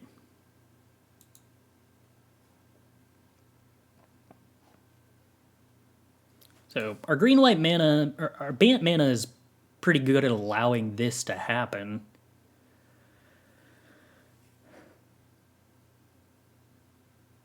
But, I mean, at that point, we probably play like the Runic Shot.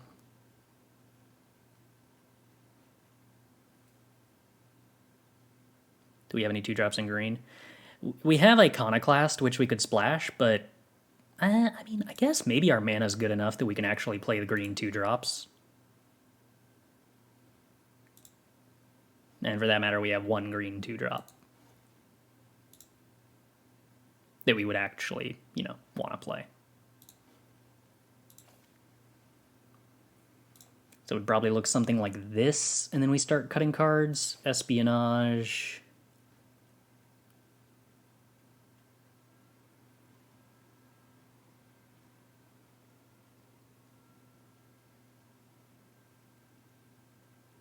Huh. Yeah, it's actually hard to start cutting cards at that point.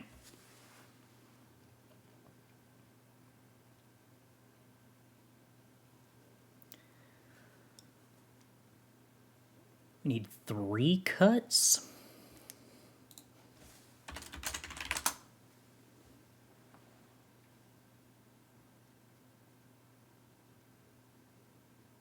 Captain's Call gets rewarded by only Heroic Charge, is that right? Well, and Charismatic Vanguard. And Strength of the Coalition. Okay, I think that's enough reason to want Captain's Call. Silex is a cut from this build? Okay. I don't disagree with that. Timely Interference probably isn't as impressive. I don't know.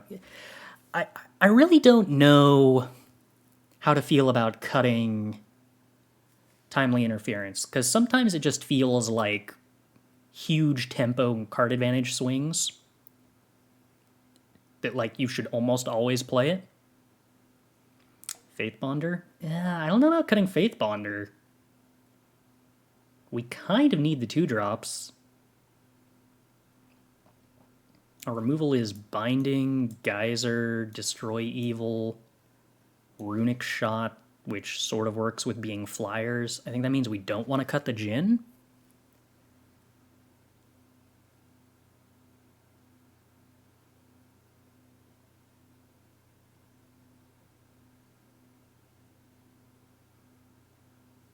Timely's pretty negligible without kicker. I don't know about that.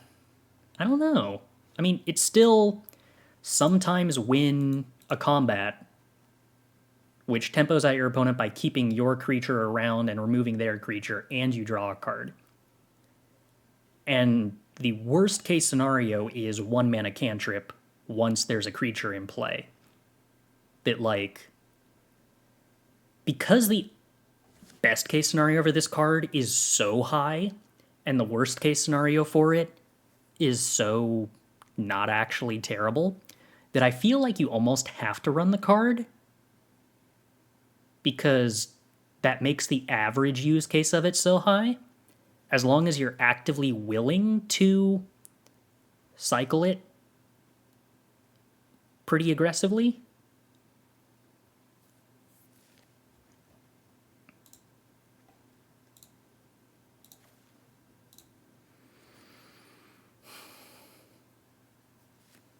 How do we feel about Mesa Cavalier? It is a flyer.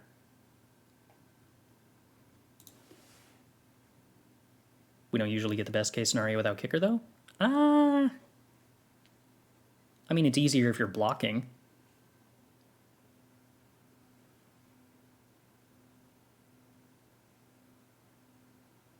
Yeah, Mesa Cavalier synergizes with Shauna. That's an interesting point. Yeah. I don't think we need a huge amount of synergy with Shauna, but any is fine.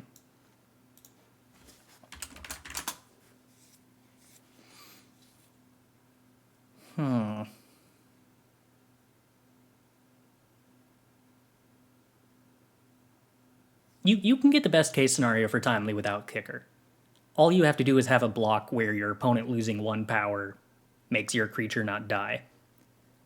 Is Strider really that good?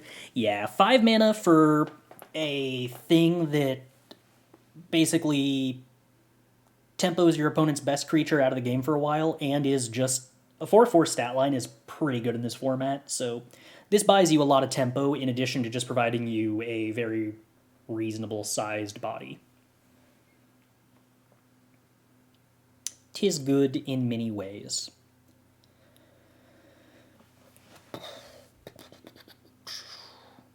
I do feel like this is probably better than the 5-color version. Probably. Just because I'm a lot more comfortable with the mana. But I definitely don't know what these last two cuts are.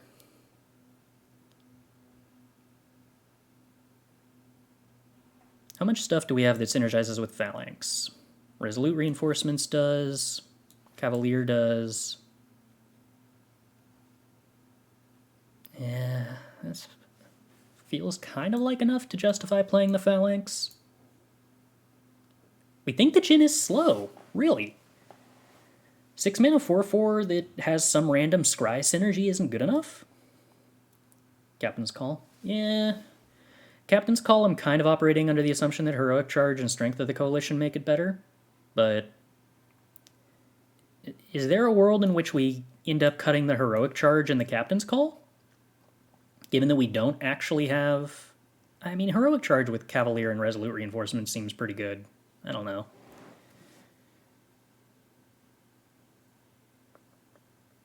Do I want to have multiple instants and sorceries on hand in turn 7? We don't, but you don't need to trigger Jhin of the Fountain for it to be good, right? 4/4 flyer for 6 mana is a pretty not embarrassing base rate, and then it just turns all of your instants and sorceries that you top deck into Scry 1.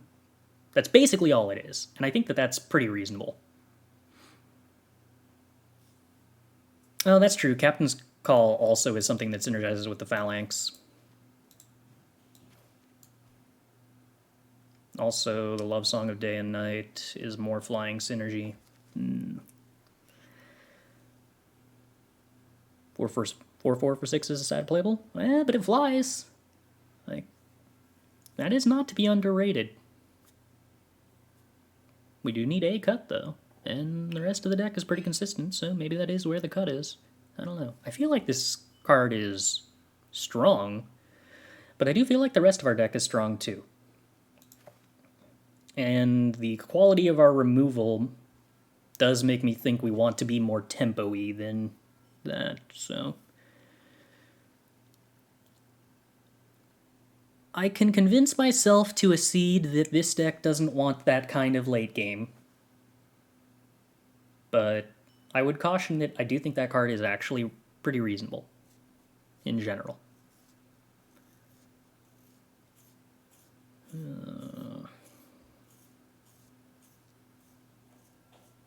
We have a lot of flyers that makes me want Runic Shot. When both players are swinging past each other is when Runic Shot tends to be at its best.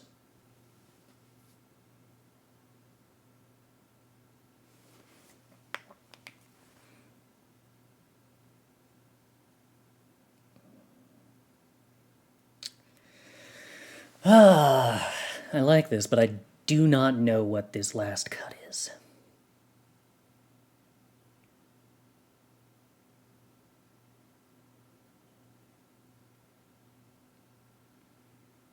I wish I could narrow down my opinion on timely interference.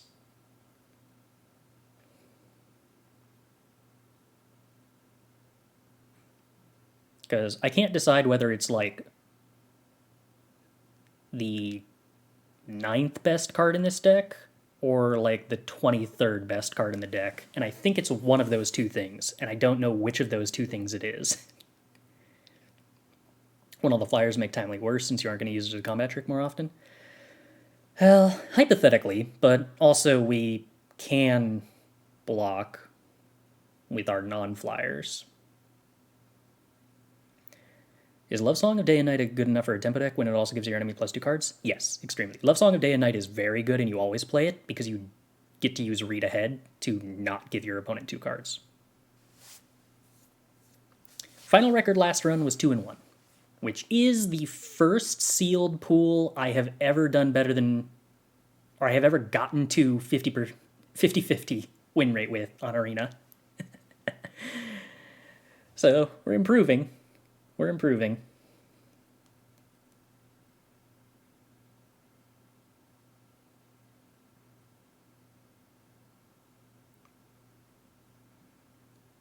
Is a 1/1 bird and 2 +1/+1 counters a good enough 3-drop? Yes.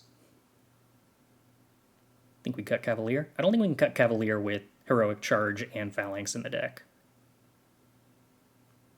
I think I would probably cut Wait, again. We keep running into this problem. Which Cavalier? Because I was about to say, I think we cut Cavalier before Cavalier, and that doesn't really work. Flying Cavalier? Yeah, I'm kind of leaning towards that, even with the Shauna synergy. Maybe. But I like flyers. I want to keep everything in the deck. I don't want to cut anything. Timely is either just one of the most wrong cuts or one of the best cuts. I have no clue. But I think I'm inclined to agree. I don't know what I want to cut over Timely here. Reinforcements is very good. We have Heroic Charge and Phalanx to reward it. And Strength of the Coalition. I think it just... We also need 2-drop creatures. If we have one weakness right here, it's that we have too many 3-drops and not enough 2-drops. Maybe go 1 Geyser? Never. I would happily play 7 Geysers in this deck. Happily. Retrieve Socks? No. No, today we speedrun. Today is all about speedrun. Okay, well, at this point, what does the mana look like now that I've been convinced to do that? Do I have any blue-white lands? No? Sad. Crystal Grotto? Yes. And then what? I have no way to search for basics. I have 3 green cards, a red card, a red card,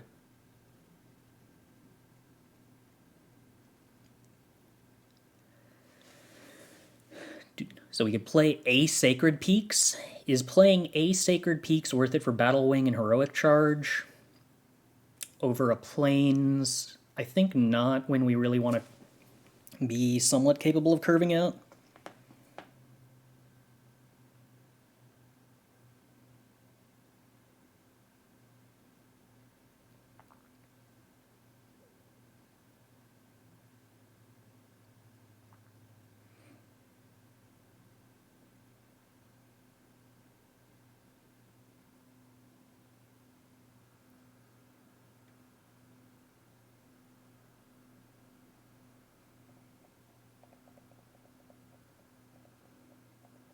The upside on Battlewing is pretty high, but tap lands are pretty bummer.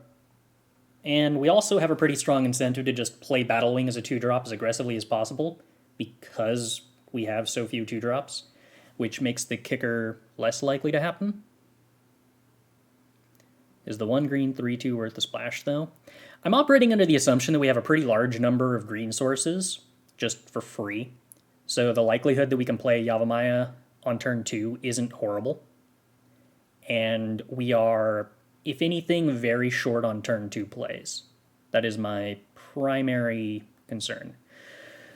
Do we want to debate playing Elvish Hydromancer on the splash as a late game card? Which would require us to figure out a cut, which is not easy.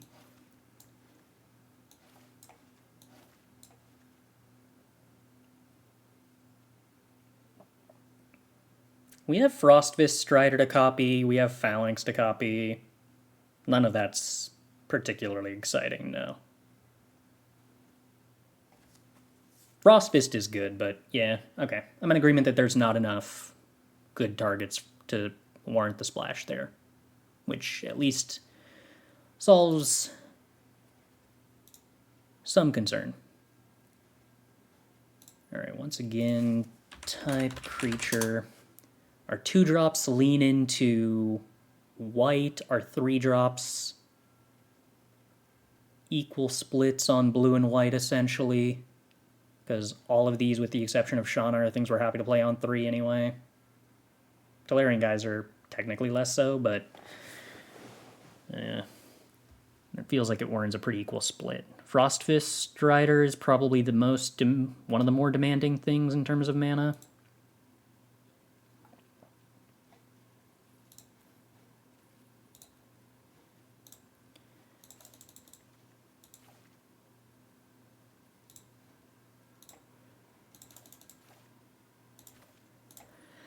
Blue sources at the moment, we would be looking at 8 blue sources, 8 white sources, 5 green sources, and a grotto.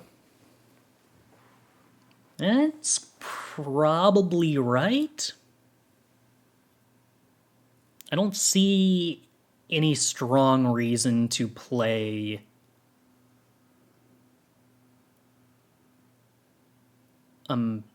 forest.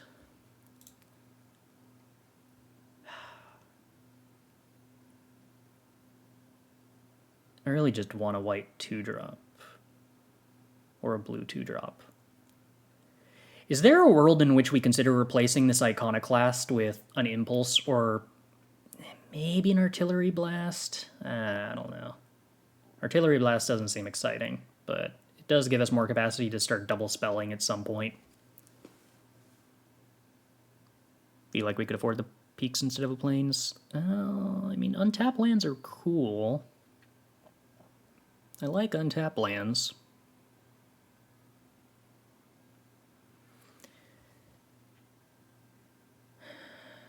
The kicker on Battle Wing is good. This cannot be denied. Heroic Charge, and then Iconoclast gets better.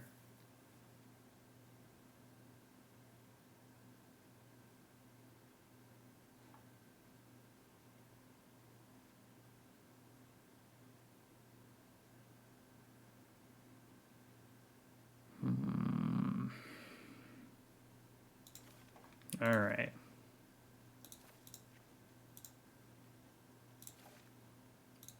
Okay, how do we feel about this? Do we have any objections, chat?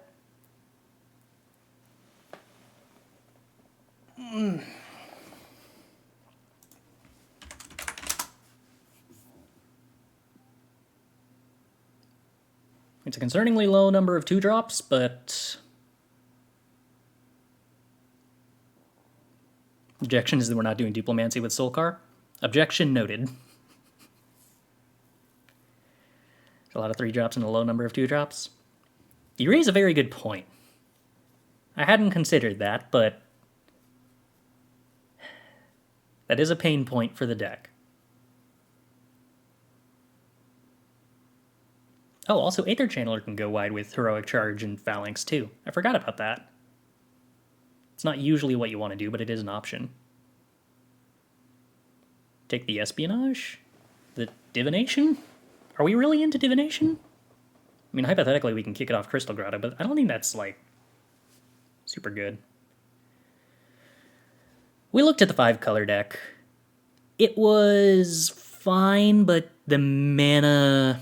I mean, I didn't look at the mana, necessarily, but I didn't build the mana. But looking at the land base, we were hyper-reliant on Sprouting Goblins, and the green-red mana is just not really there to make that comfortable, I don't think. We have a Deathbloom Gardener, I suppose, that could have helped. But, yeah, I don't know. I think this is more my style. Though who knows if something being my style is a good thing. I really don't know how to feel about Artillery Blast in this kind of a deck. Hypothetically, this could actually be very good, considering how many flyers we have, but again, removal plentiful. But want more 2-drops. Want slightly more 2-drops. Do we have anything we can cut? I don't want to cut Soaring Drake. I don't want to cut Cavalier for an Artillery Blast, a card that synergizes with Cavalier. Could cut Faith Bonder for Artillery Blast? Doesn't really help the entire thing. Is Runic Shot worse than Artillery Blast? No. Okay. We're going to call it good. Moving on. At some point, the value of actually playing games is a higher net benefit to speed than fussing over the final details. If they're not attacking, it doesn't remove. True. But we have a lot of flyers, which we hope means that that isn't the case. And we also have a lot of other duplicate removal that does remove things that aren't attacking. Okay, we take the play. This hand does things. I'm willing to Tolarian Geyser anything just for the sake of maintaining tempo.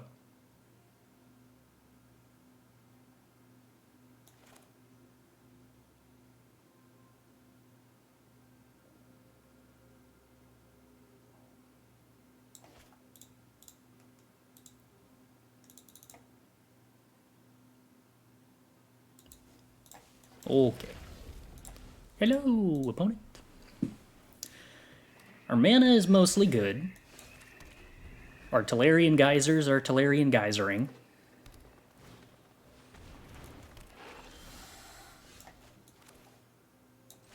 Scrying to avoid lands. Success! The utter raw value. Okay, Aether Channeler is not embarrassing. But I miss land drop. Me like.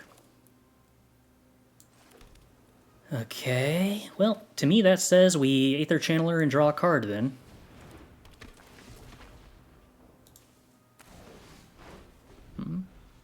Oh, did I play...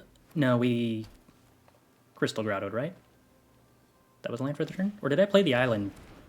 I admit, I didn't remember that Aether Channeler could draw a card, so I might have played a land automatically, preemptively by mistake. Because I definitely would have liked to have played Radiant Grove as my land for the turn.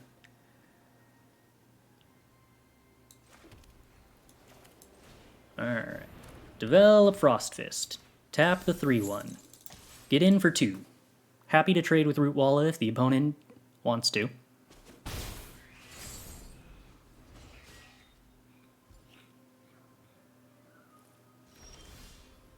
There's a lot of nothing from the opponent. Very well.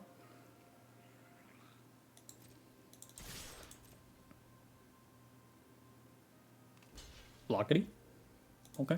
I was gonna say, I could Tolarian Geyser my own Aether Channeler as a card advantage engine. It's nearly tempting.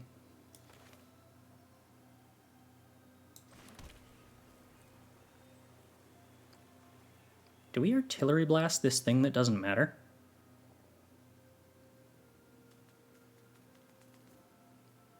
It's kind of tempting. I'm gonna go with no. I did end up playing one blast. I was debating if we wanted to add a second blast.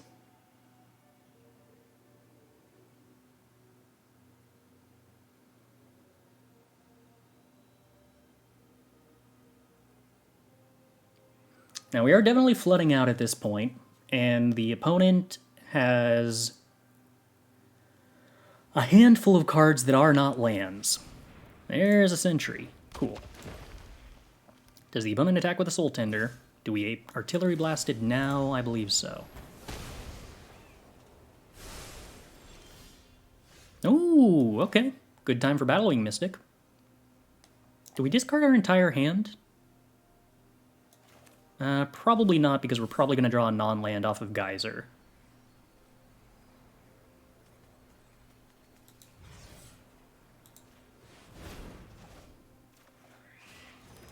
That is indeed the case. Alright. Lock the opponent into playing the Magnagoth again. Or at least maybe we do.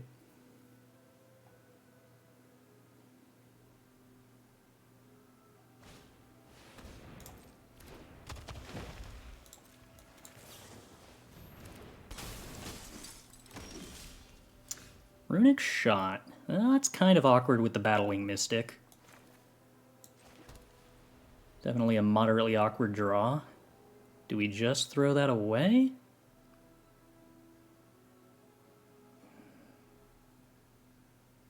We might just throw that away. I think we throw that away.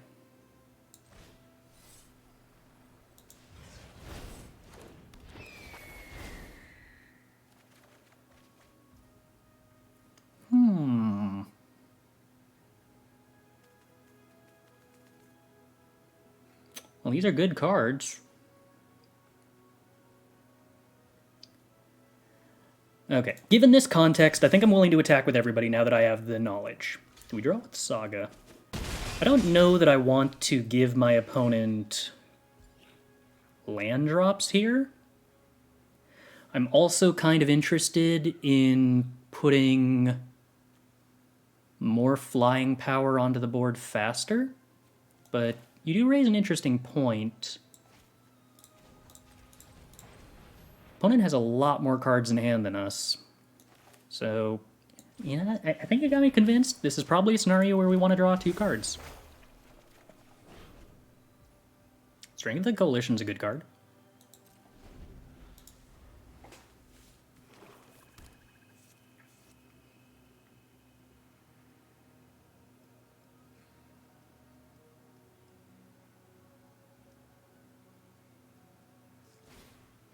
I think I feel pretty rewarded right now for having drawn 2 cards with the Love Song, but also getting to attack with 3 more power next turn in the air would also be good. Hard to say. Gibbering Barricade. Okay. Charismatic Vanguard also kind of cool. Probably not a this turn kind of thing, though. Probably a next turn kind of thing, though.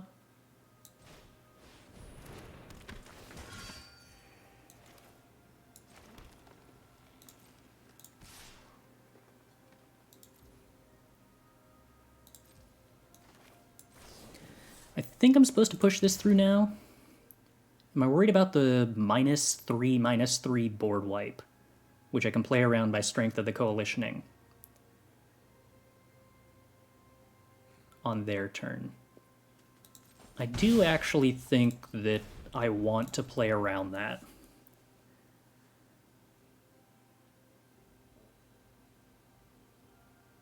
Because that keeps my choice of flyer alive.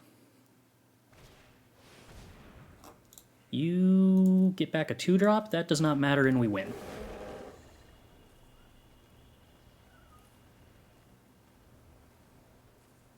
I like winning. Oh, you get back a 4-drop to hand. Okay, I got horrified for a second there. I didn't realize I could do that.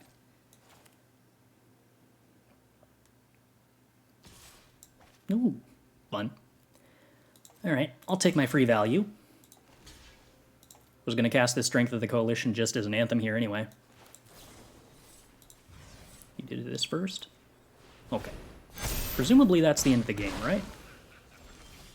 Now we can see. Oh my, the opponent was so very deeply dead here. Let's show them nothing. That seems like the correct move.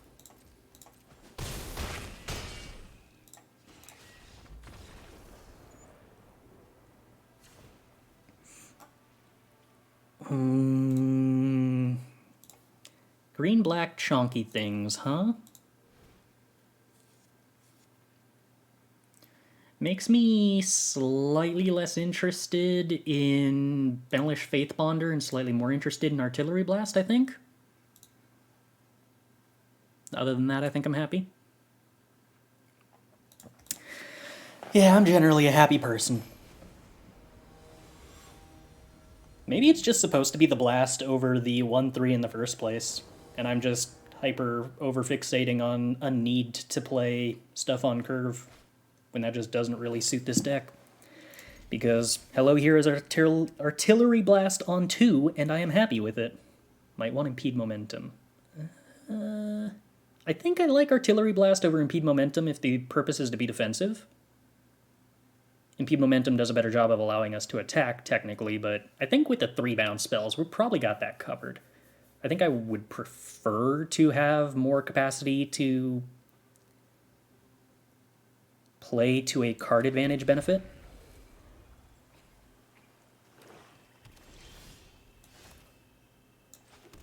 Well, we get turn 4 Phalanx, which probably should be decent. Querying Beastcaller. Alright, well, that's kind of a problem, isn't it? This is a Dies trigger, right? Yeah, okay. So we can eventually Prayer of Binding that without too much fear.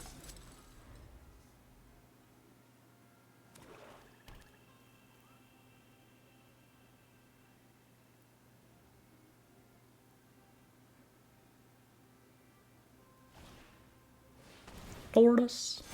Very well.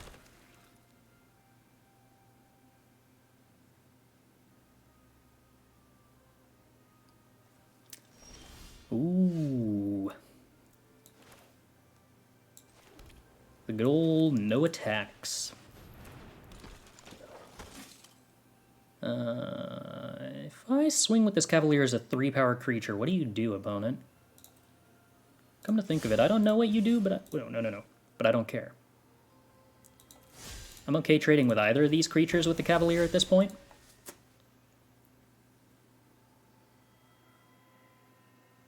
I had to play the Phalanx pre-combat or else they could trade off with the Tortoise and then I couldn't play the Phalanx.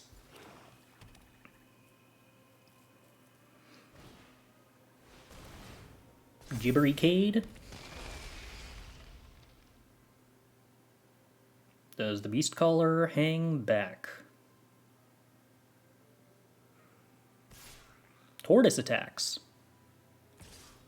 And Beast Caller attacks. Tortoise attacks seems...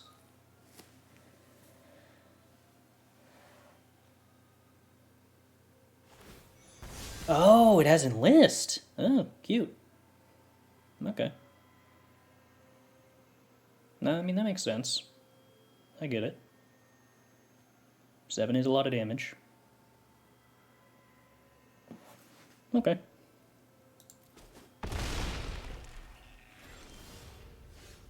Ooh, Resolute Reinforcements is fun. Alright, in for 4. Artillery Blast looking real good currently.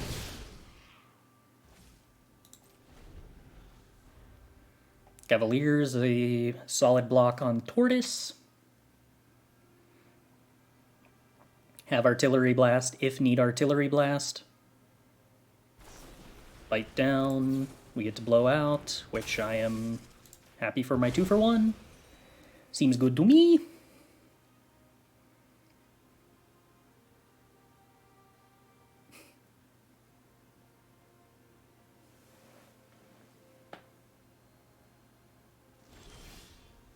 Ooh. Our dear friend Shanana.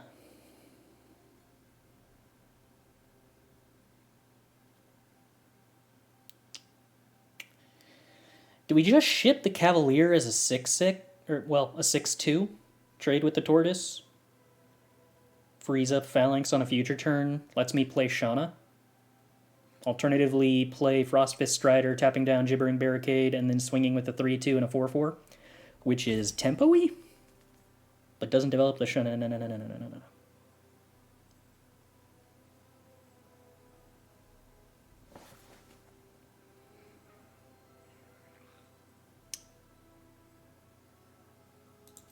Alright.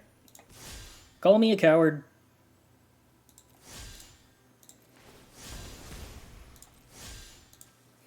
And by coward, I mean person who wants to play more cards.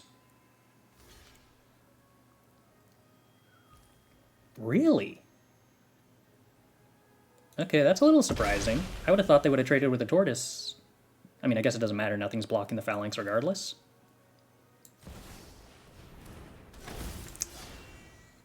No life was gained. Sad for me. I guess I can't tap down the Tortoise with the Strider. So in that sense, it was actually better. Whereas I could have tapped down the 2/4. Or even just attacked into the 2/4 with the Shauna to draw 3 cards. I'm definitely not getting Artillery Blast value out of this turn, but I can get Resolute Reinforcements value.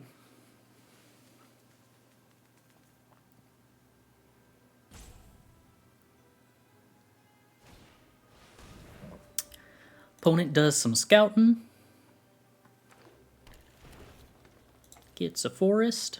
Very well.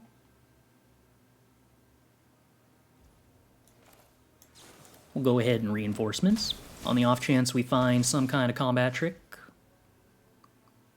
Feels like that could be useful. It's really, really disappointing, but I think that our line here is actually just to trade off the Shauna.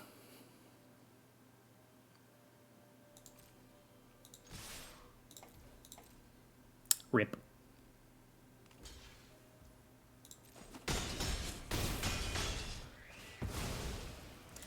Godspeed, the glorious lifelinky. Yeah, I'm willing to overextend into a board wipe with the Drake. I find it pretty unlikely that they go third land type domain board wipe after they just explicitly fetched green instead of the third land type with Scout the Wilderness. Braid's Frightful Return. What does that do? It's a 3-mana... Isn't this card, like, really bad? Or am I missing something?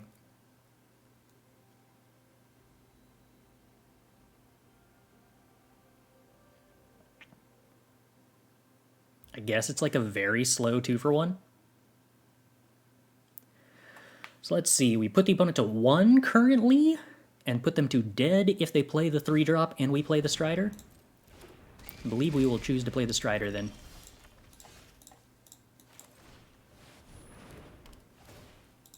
Boink. Also top decked different lethal, if we felt like it.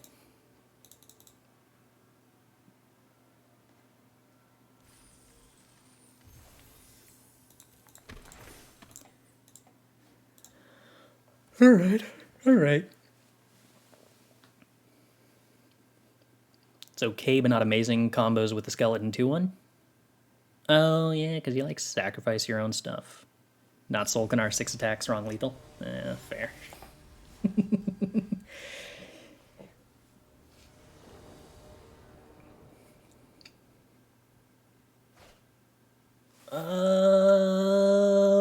This is weird, but I'm pretty sure we have to keep.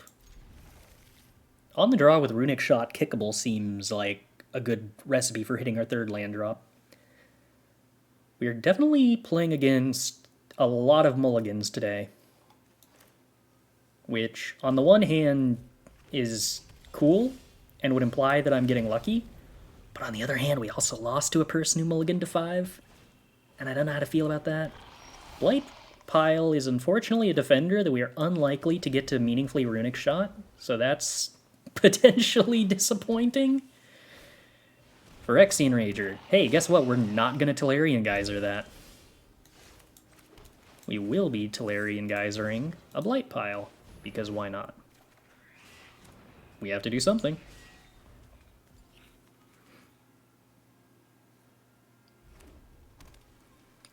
This looks like, in all likelihood, we Runic Shot the Phyrexian Rager and then play Resolute Reinforcements. Oh, Golden Argosy! Yeah, I do not want to let my opponent have a Phyrexian Rager. That does not seem like something I desire.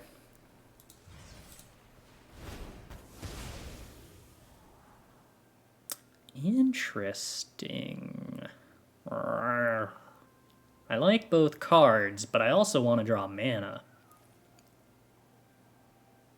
And I don't want to draw my opponent cards.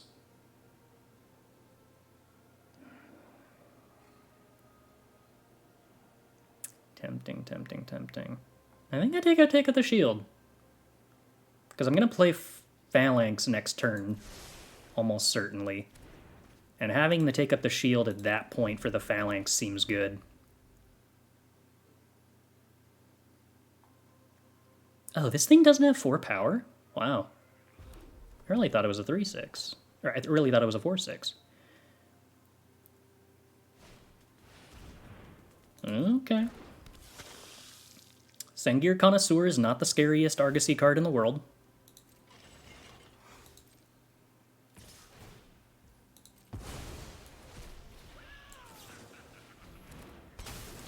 I will not be blocking.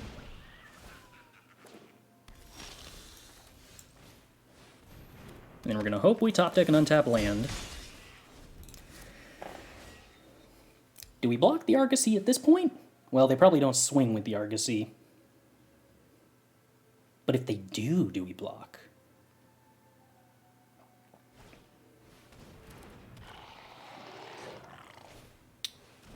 Opponent elects not to attempt to scare me.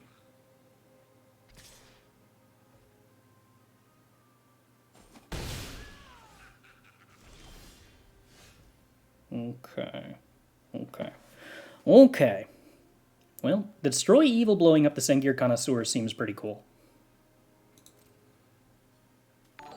So I'm thinking we attack with the Phalanx, try to bait the opponent into the double block.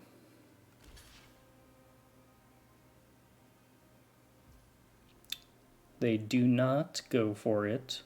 Sad. Okay. Yeah, you can blow up my Resolute Reinforcements opponent, that's fine.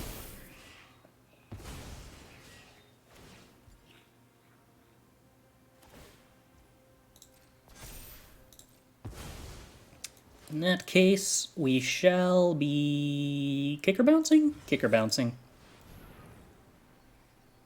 Sengir Connoisseur, go bye-bye. Draw land? Land! Which means I could have held up other stuff, but what you gonna do? Artillery Blast. Artillery Blast seems like it would have a lot of utility with the Golden Argosy in play, tapping my opponent's stuff down for me. Destroy Evil blows up Argosy. That sounds like fun. Defiler of Instincts. Oh no, that's big. How scary.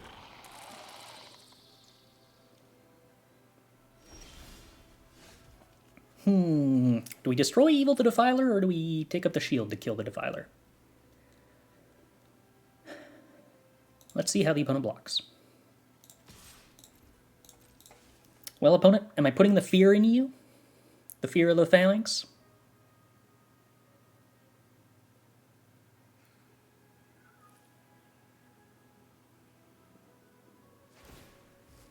We crew the Argosy. That will be getting Destroy Evil, dude.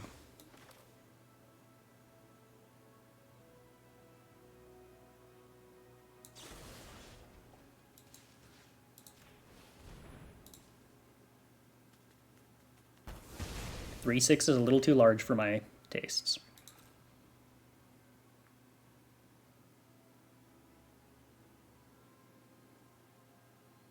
What do you think, opponent? We're blocking? Okay, we're blocking gamers. I am a take up the shield gamer, however. I would like to gain 5 life and kill your big scary first striking creature.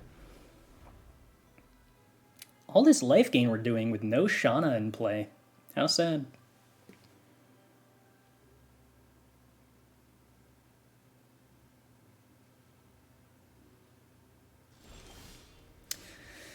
You'll do nothing, huh? They never see that one coming. Am I about to Aether Channeler bounce a Battlefly Swarm?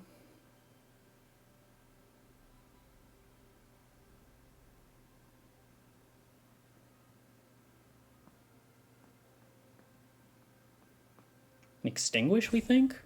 I kind of feel like... I don't know what the other card is.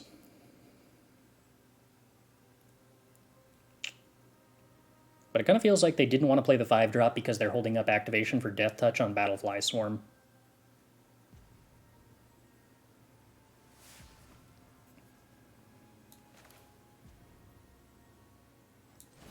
I think I draw a card with Aether Channeler before deciding what else to do.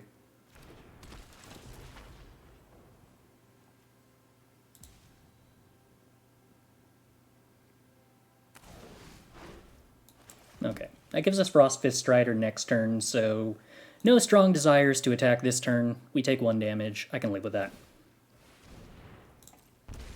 I could Artillery Blast that. Do I want to? I don't think I want to kill that with Artillery Blast. Although it does free up Aether Channeler and Resolute Reinforcement attacks? Huh, maybe I was supposed to.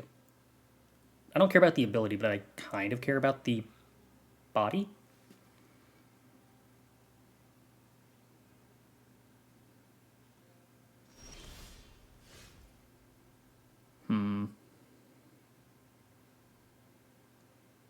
So I guess we Frost Fist here, tapping down Battlefly Swarm.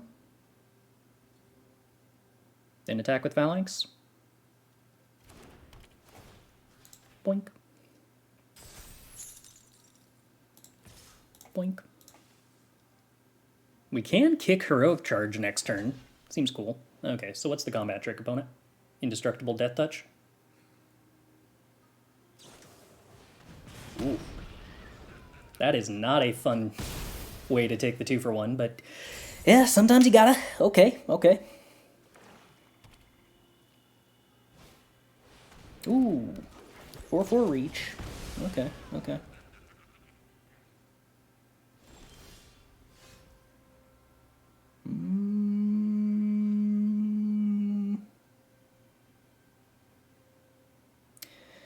Is it the time for heroic charging? The only way they... Well, yeah. Yeah, it is the time for heroic charging. If they block the 1/1, I just don't cast the heroic charge. If they block anything else, I cast the heroic charge. They block there. So I can do 2 damage by kicking it. If I don't do 2 damage by kicking it, I can play Shauna. That seems good. I think I would like to play Shauna. That seems good.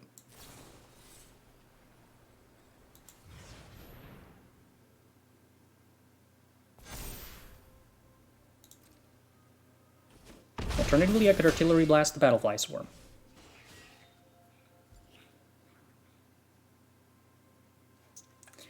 Shoot, Artillery Blasting the Battlefly Swarm is actually pretty tempting.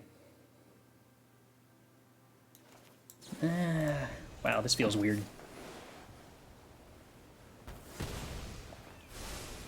But, like... Their 3/3 is basically irrelevant if there's no Battlefly Swarm in play.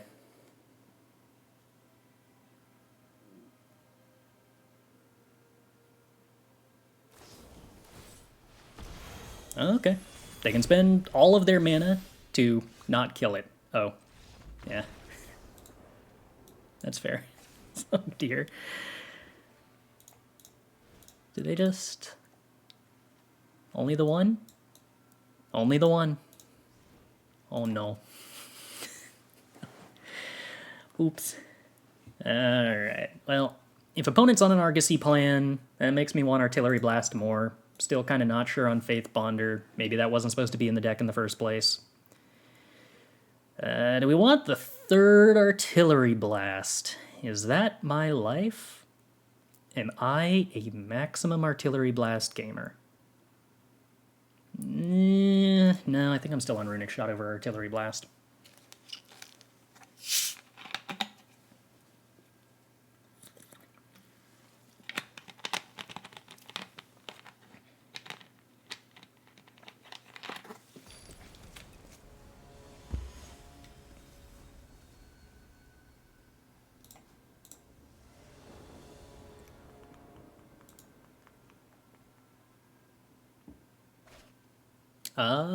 No blue mana.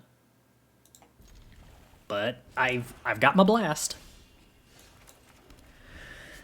We are ready to a Blastinin. And a Shauna at some point. Shauna's cool. We like Shauna. Sight in the Divination for the extra grind. Do we want to outgrind them, or do we just want to, like, play good cards? Because, like, what are we cutting? Ooh. Alright. Opponent's raging. I see how it be. Huh. Do I want a Runic Shot here? Artillery Blast deals 4 damage currently. If we find a blue, it deals 5, so it still doesn't deal with Argosy. There's a lot to be said about mana efficiency.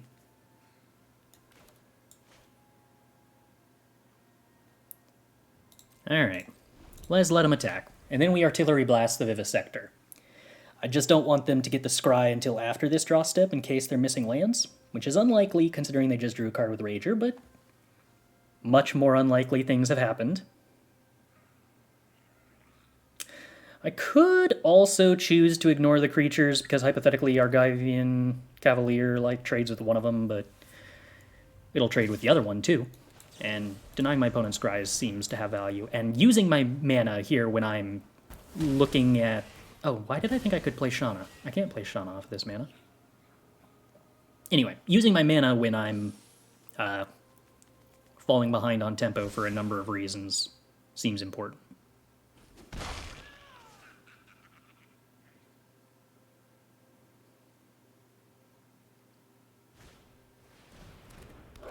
Howdy. Okay, hey, blue source. Blue source. Untapped blue source. Untapped blue source? Oh, shana na na na na na na na. No, probably not shana na na na na na na.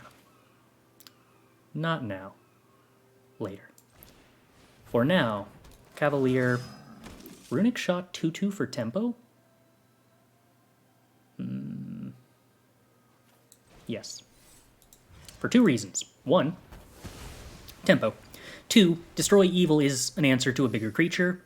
Three, Emptying Hand with Battlewing Mystic has value.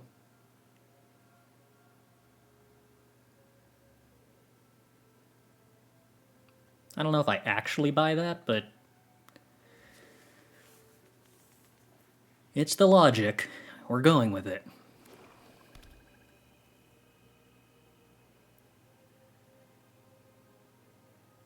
If we top deck an untapped land, I can destroy Evil and Shana. I think regardless of what untapped land it is, that's true.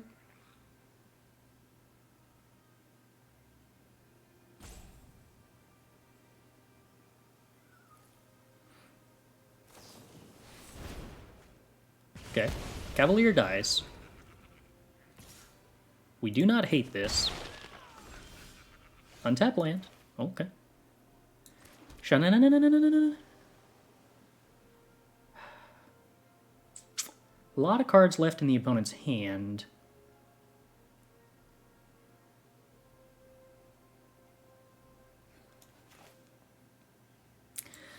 I don't hate forcing them to use the removal.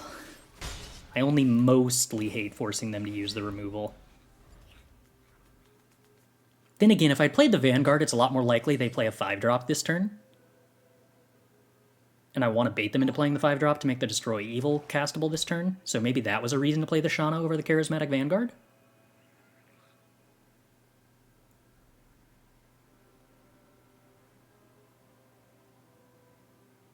Because Shana's a much more mandatory lightning magnet. Yeah, okay. For that reason, I actually think I should have played the Vanguard before the Shana here.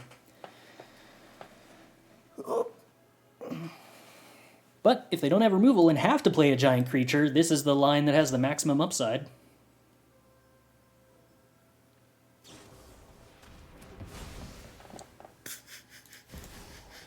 Oh. No, that's sad. Enough with the mysteries. I've come. That is pretty sad, yes. Off you go. Deeply unfortunate.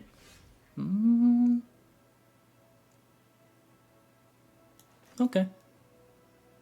Froststrider, discard Charismatic Vanguard. Opponent is incentivized-ish to play out their hand here so they can uptick Lily, which makes them play the big creature. If they have one, which we get to destroy Evil, hopefully. It's a plan.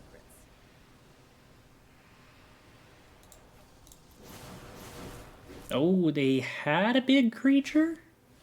And they play the smoke. What? What? What? Opponent?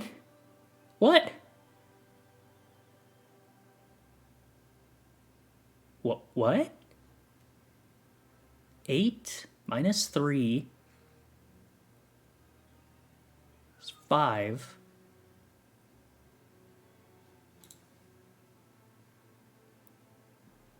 That's like the most ghosting thing that I think has ever happened on this stream. Cool. Alright. So we're gonna have to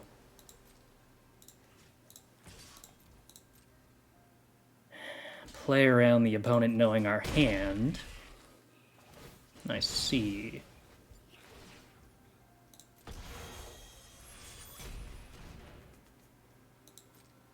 Well, definitely got to kick the old Battlewing Mystic here.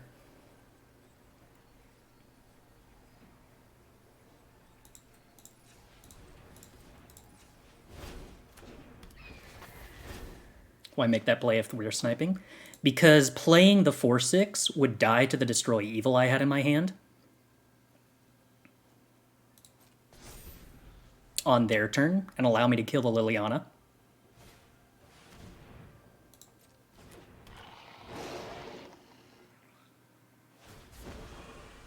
Player discards a card. Okay, we're going to discard the Resolute Reinforcements then. Drop it.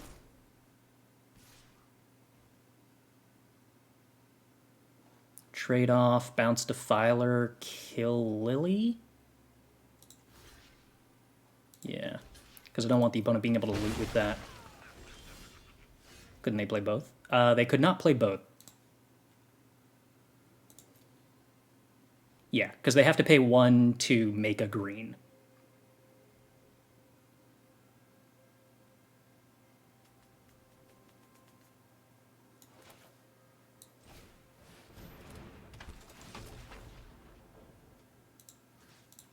Boink.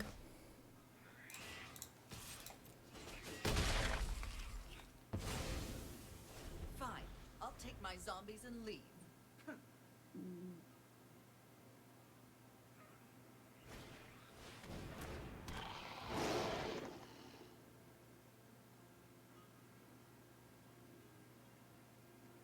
This would be a moment where I would really want timely interference. Okay. It's inconvenient.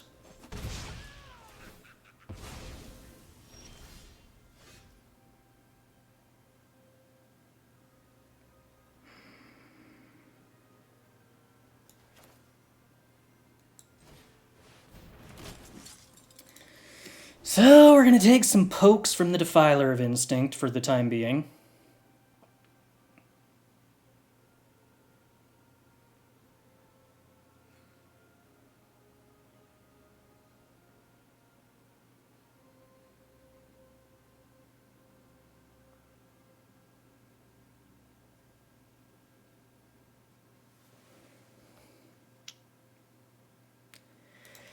If we get too much into stack blocking with this Captain's Call, there's a... Oh, okay. Well, we lost. Good top decks. Unfortunately. Taking 6 here, down to 3.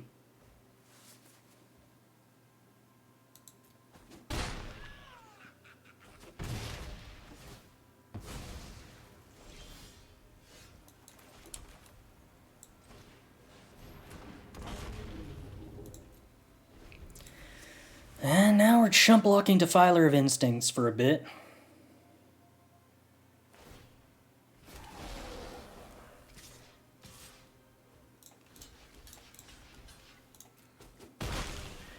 Our Soaring Drake dies if they top decked a red permanent.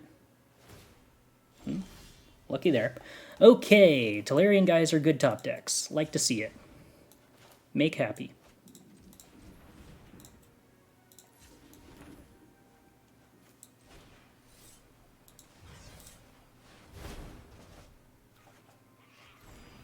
Land sad.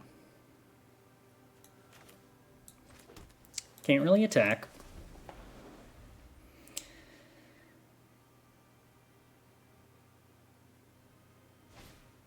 And there's the Defiler again.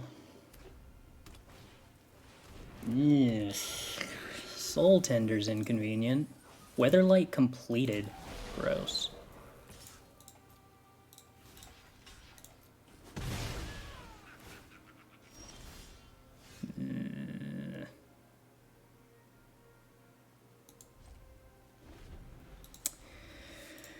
I have no capacity to stop the Soul Tender from attacking.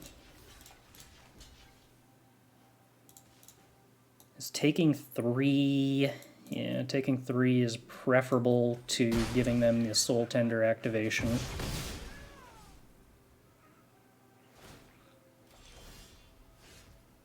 You would have been really good last turn. Okay. I think we're dead here. Oh, opponent kind enough to not kill us. That's cool.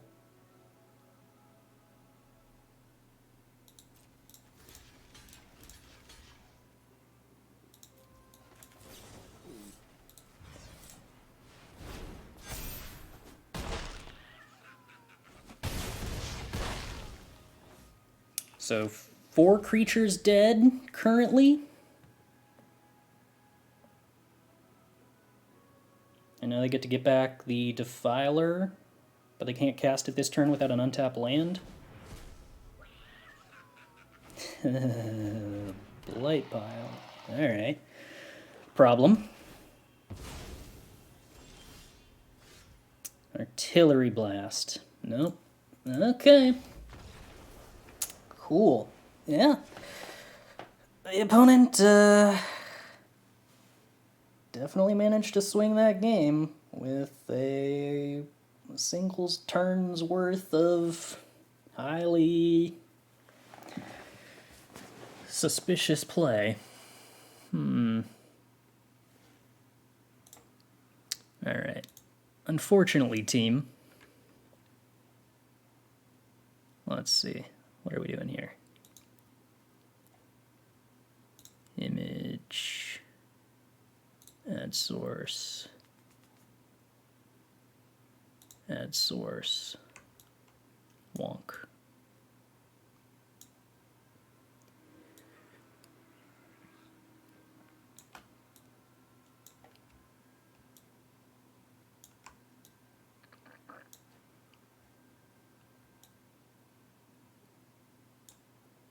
All right.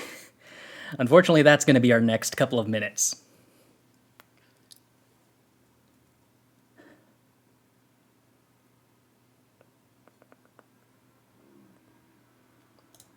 Otherwise, I think we're good.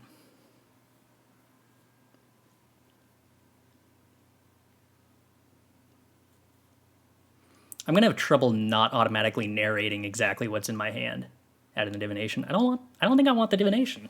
There's nothing I can cut that I think is worse than the divination. Like, I don't get to play the divination for free, right?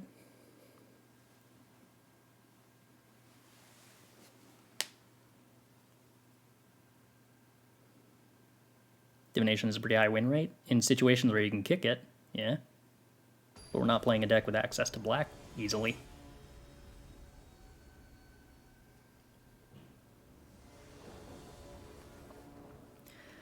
Alright, we take the play. We keep hand hidden. Perfect. Start with the tap land. Don't almost play the thing that isn't a tap land, because you forgot that the tap land isn't Yavimaya Coast. Let's see. How much can I... Down to like here? Perfect. Okay.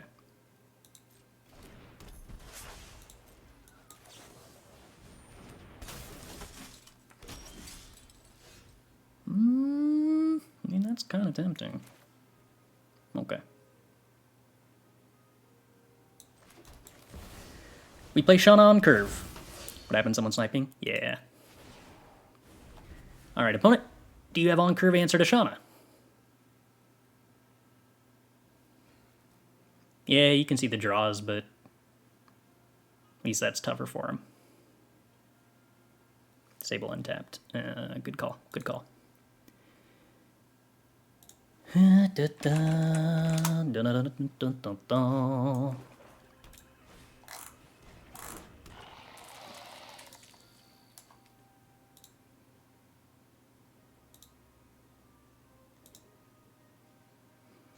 Alright, that should be off now, is that right?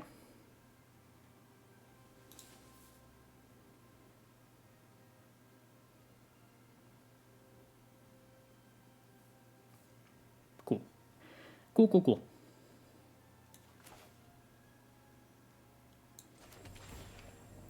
Battlefly Swarm answers Shauna, which we don't really want. That card seems good.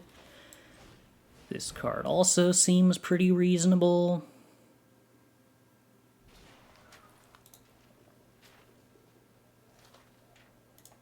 Yeah, just make a bird. Pass the turn. Chill. No cards drawn here. Draw a card later. Draw a card later, good too.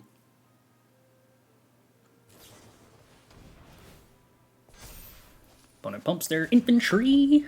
Understandable.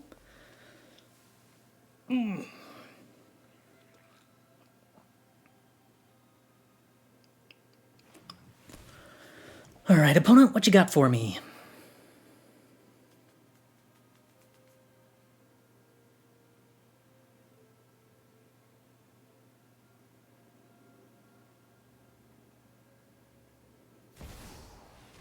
We have a Weatherlight completed.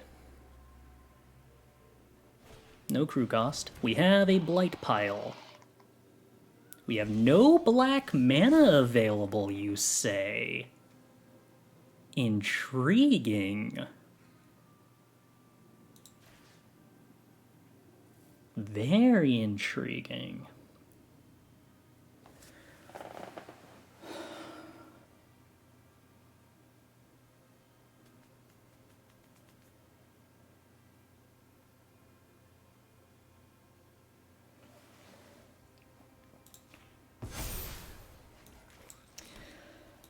Alright, opponent.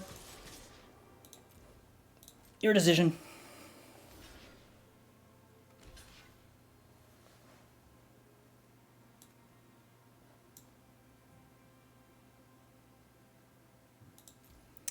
Five power, huh?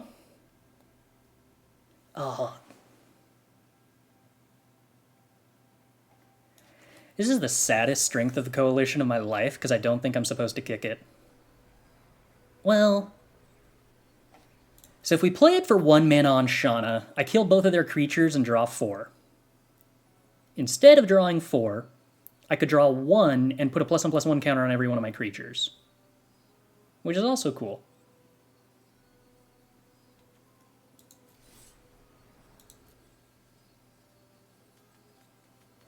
Drawing 4 is probably pretty good.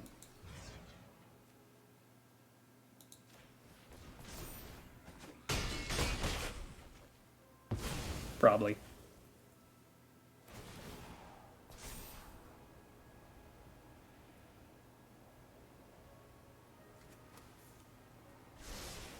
Opponent puts a card on the bottom. And a card on the top. Alright, opponent. Presumably this gets you out of your Shauna position, I imagine, is what you had to have kept. I would like to take action. I would like to draw 4 cards. The opponent made some extremely questionable plays last game that really only get explained by if they were explicitly ghosting. So we are hiding our hand to deny the opponent information.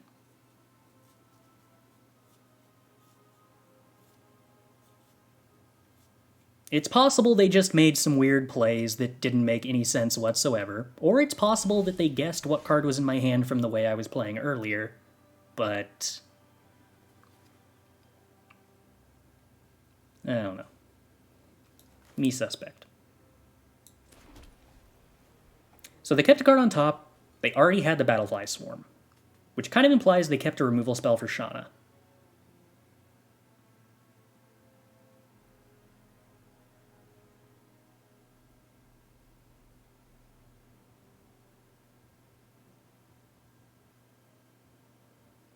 So making a play that only really works if Shauna stays alive doesn't make a lot of sense.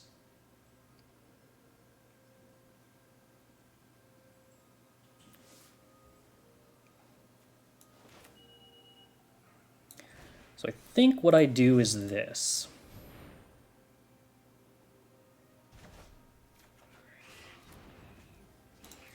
Then I can attack.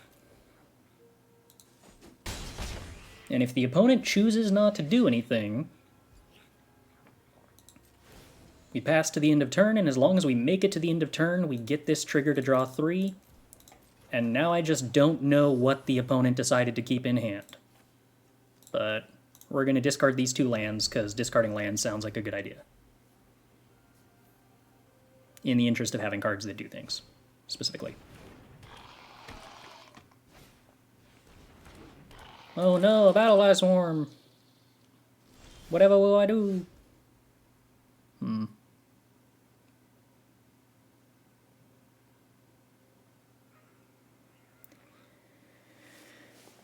Do do do do do do do do do do do do. Do I have enough mana to do everything I want to do? 4 plus 3? No. No, I don't. Sadness. Disappointment.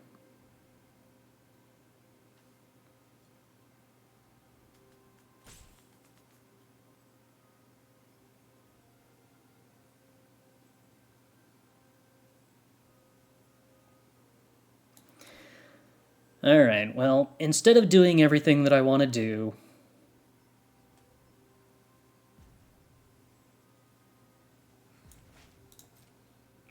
let's swing with a birdie.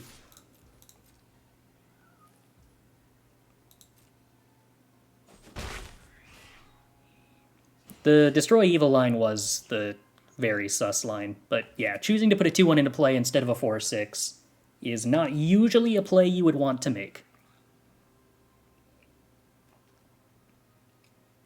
Not frequently, anyway.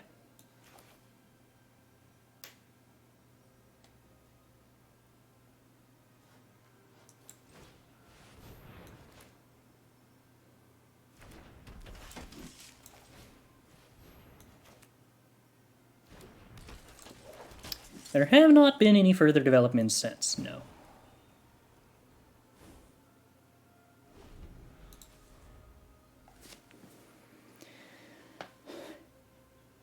I'm glad y'all enjoy it, but you gotta understand, this is wicked weird for me because I'm having to actively fight my urge to narrate everything, but still narrate some things. Which is, yeah, one feels weird. 3-6, huh? Okay. So how do we do this? Playing a land for the turn, that's happening. That gets crude. And then I do that?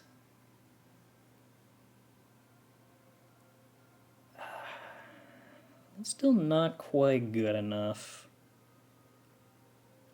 Huh. How awkward. What if I do that and that? No? Yeah, still not good enough. Okay. Well... Alright, new plan. Birdie in, Vanguard in, Phalanx in, swings. I don't think I have any good flunges into the 3-6. Not in a way that doesn't kill too many creatures.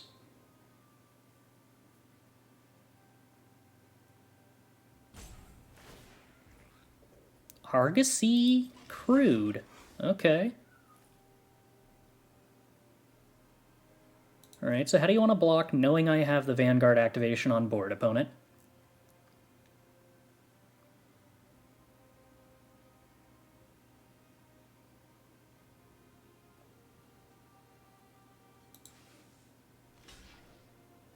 We block the 4-4 that doesn't die to the Argosy.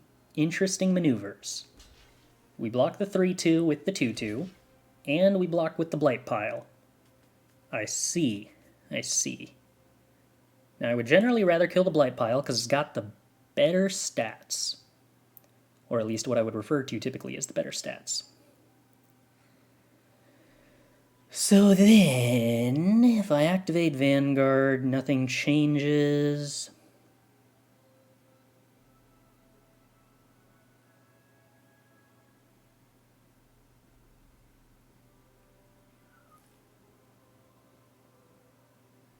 Eventually, Weatherlight's kind of annoying. Okay. Deal.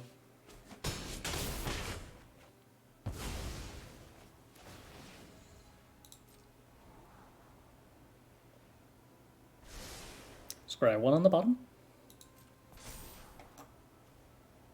How many cards for counters to be creature? 4. Cool. Okay, cool. That doesn't show up even if I hover over it.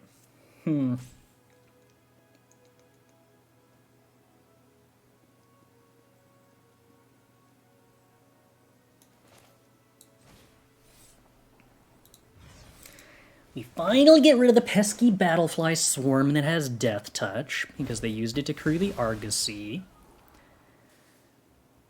We're gonna keep those on top because they are cards that do things.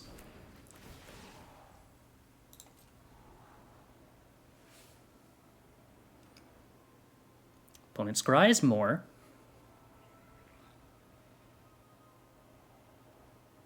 So many scry. So much scry. Very scry. And we successfully put enough counters on the Weatherlight for it to become a creature, which is good. And we return target creature to their hand while I gain 3 life, which is pretty cool with Shauna in play. Our life total at the present is 30. Sorry, 33. I lied. I would like to draw 2 more cards, please. 15 cards in library, so we're doing good on that.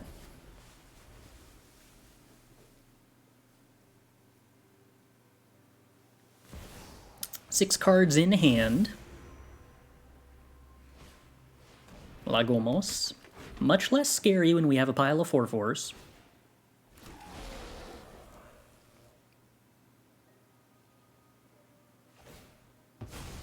Lagomos would have been really scary for them to have had him play last turn. Thank goodness that is not the case. Alright, so... Opponent has 5 power in play to block the Shauna.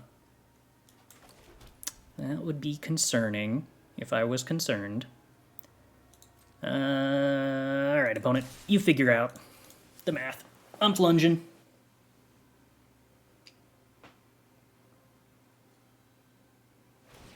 Argosy gets crewed with Lagomos. Yes. That will not be allowed to block. This scries too. There is not enough power to block Shauna, given this. Meaning I am allowed to draw 4 cards if I so wish. We have 14 cards in library. That seems good.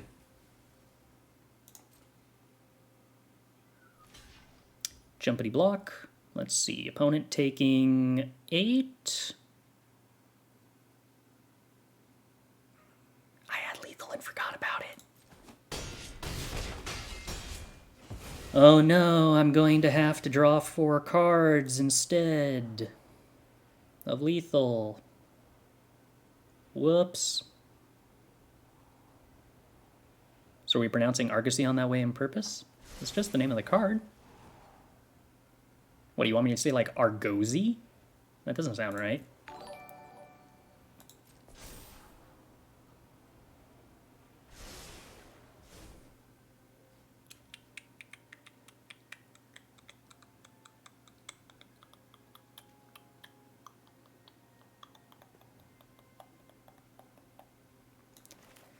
I guess I might as well play this out even into a board wipe, because I got 4 cards in hand after that, so I'm going to discard the hand size regardless.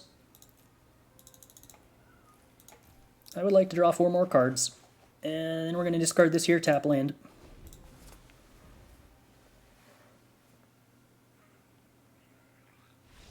Oh wow, they're done. Okay. Boink. I had a prayer and binding that entire game, like since turn 1, and I was spending so many turns trying to think, I desperately want a prayer of binding and then use the 2 life off of prayer of binding to draw cards with Shauna. And it just never worked out because it kept being the case that, like, oh, but I can actually just attack with Shauna and then use combat tricks and draw more cards. So I had to sit here with my really good removal spell that draws 2 cards and never use it. It's the worst. I had all these and never found an opportunity to use them. Anyway. I'm going to be right back and use the restroom. See y'all in a bit.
All right. So, for the record, in the opponent's defense, there is the entirely possible out to their behavior that they just didn't realize that they had a land that could make green and that they had enough cost discounts to play the giant green card.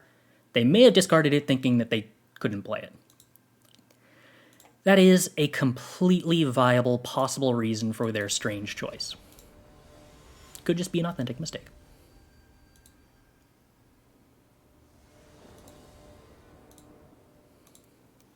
All right, take the play. Weird hand, but we are on the play, and it's got pretty decent mana. Oh, it's got Yavimaya Coast is an untapped land. All right, this is actually definitely pretty decent. Yeah, that was only for that opponent. If I qualify for tomorrow, I'll be streaming with a delay.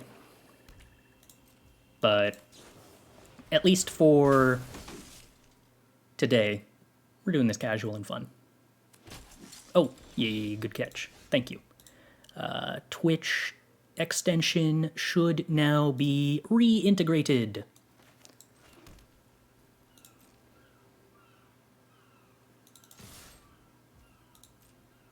Boink, boink. Drake. All right, next turn we have Phalanx, which seems solid.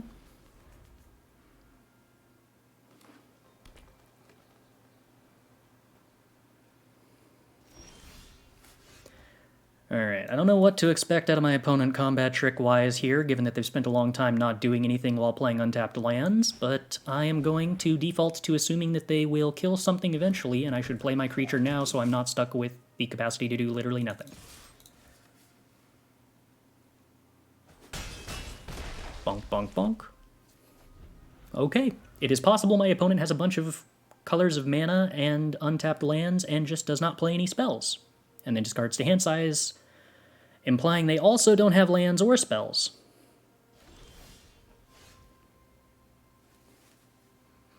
Okay. Deal.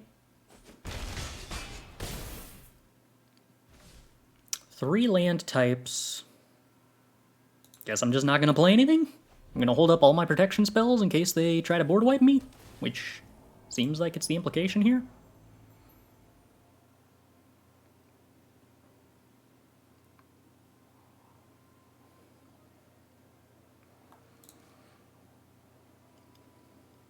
Oh, I should probably make the main board change that I keep making every post board.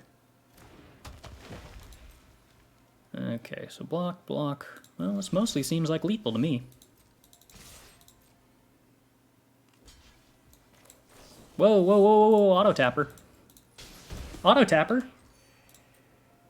Oh, that sucks so much. Yavimaya Coast has green on the left and blue on the right, but then when you get to this wheel, it's green on the right and blue on the left. That's evil. Anyway, I would like to kill my opponent, please. Thank you.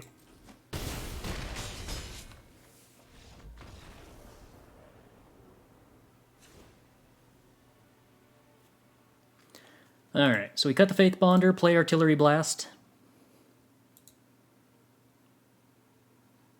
Yeah, ship it. I think we need to make that change in the main deck, too.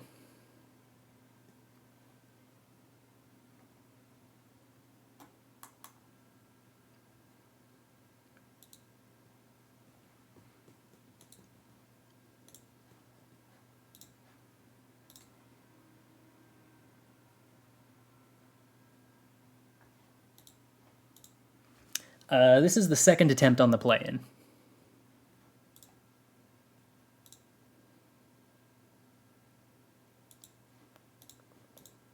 Not counting last week, which I think was 2 0-2s into immediately get depressed and go eat a bunch of cheese. What was the first attempt? What was it? Like a white-black aggro pile that we sometimes splashed blue for bombs with medium fixing. Very low to the ground, tons of 2-drops. Whereas this is not low to the ground, tons of 3-drops. Eating a bunch of cheese was a pretty good time. Well, this is defensive, so I guess. It's hard to say no to acceptable mana.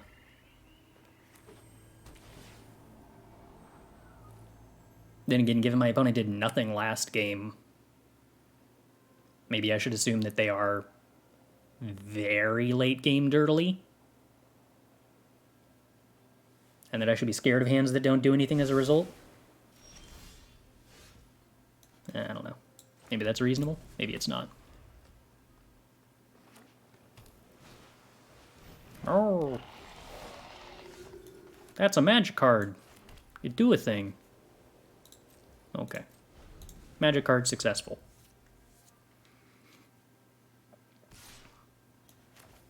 I would like to kill the magic card. Thank you.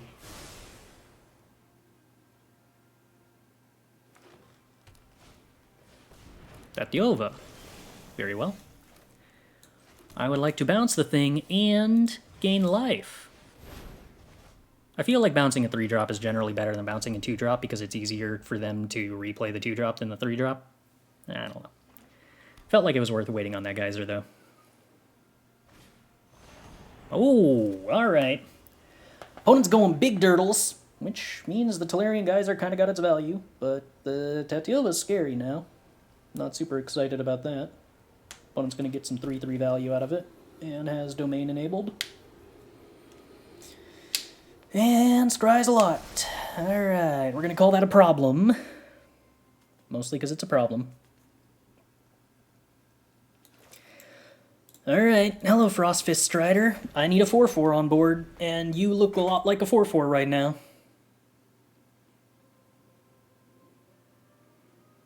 Oh, you know what? It was actually worth not playing anything that turn so that I could set up Frostfist into Runic Shot, huh? Yeah, probably. That's a 6/6. Alright.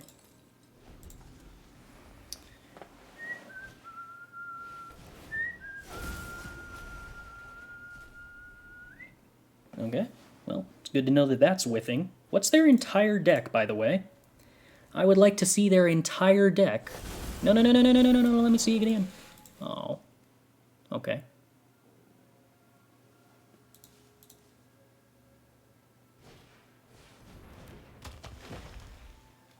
You don't want to trade? Okay.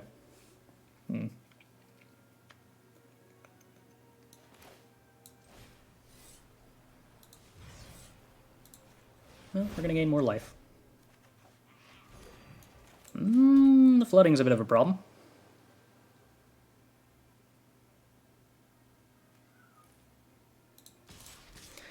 Sure, opponent. Trade with whichever one of these you want.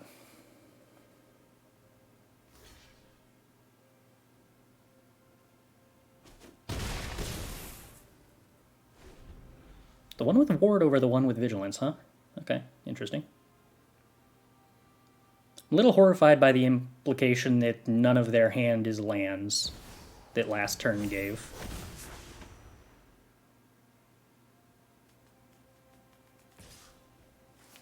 Here comes Tatiova.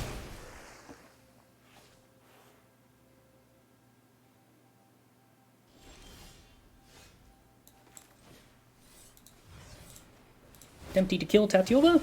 Success! Okay. Those are definitely interesting cards. We will put them in such and such order, and then play such and such card.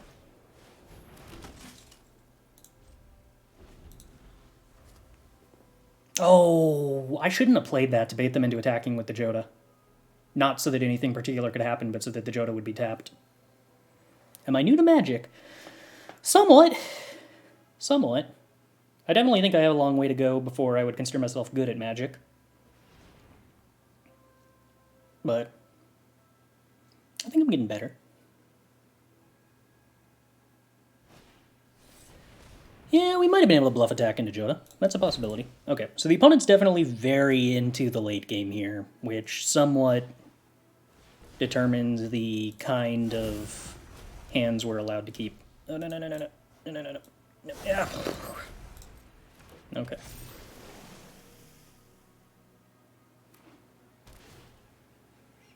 Yeah. There's the land activation, that's the problem. Don't have any flyers.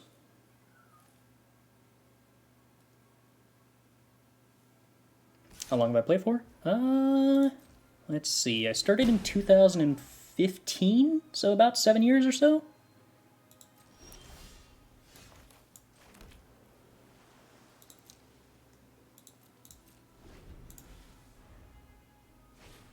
I have not checked if Untapped noted what cards the opponent has. Jeez. Okay, they're just doing that so fast I can't see.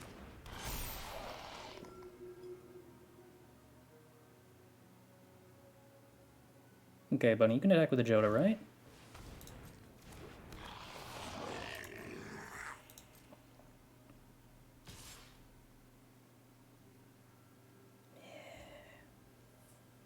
Yeah, that's gonna be a problem.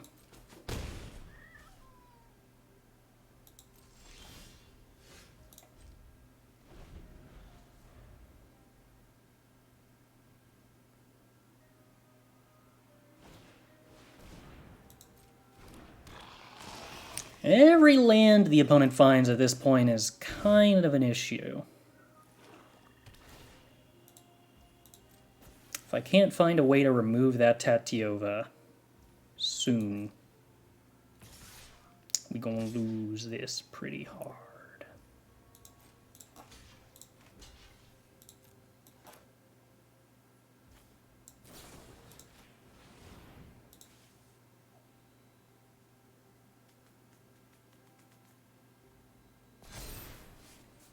But gaining life is cool.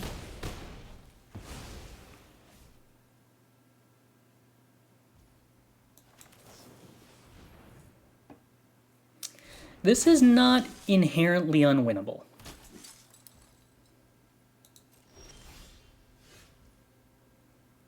There are outs.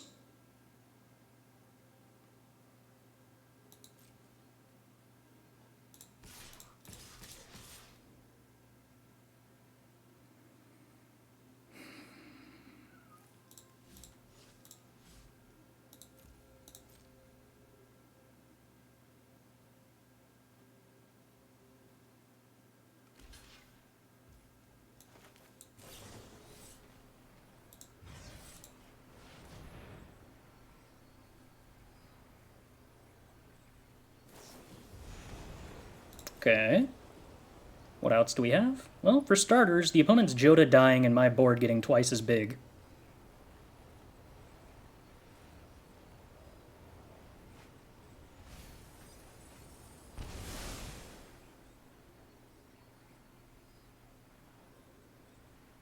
And then if we find a removal spell for the Tatyova... Yeah. Yeah, that's unfortunate. Okay, now we have fewer outs.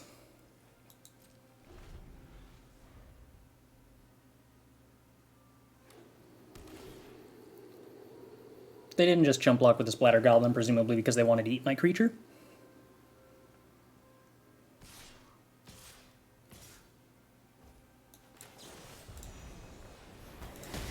Here we have to kill a land, too much damage otherwise.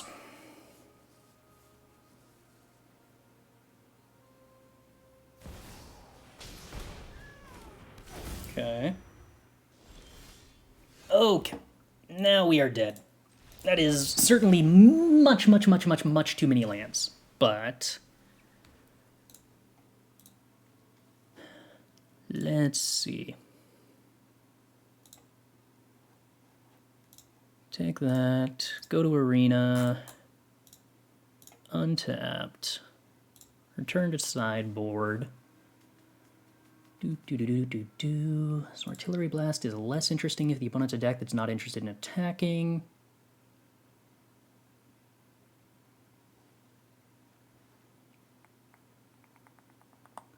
A 4/4 flyer becomes much more interesting, knowing the opponent's on a plan that involves a lot of 3/3s in the late game.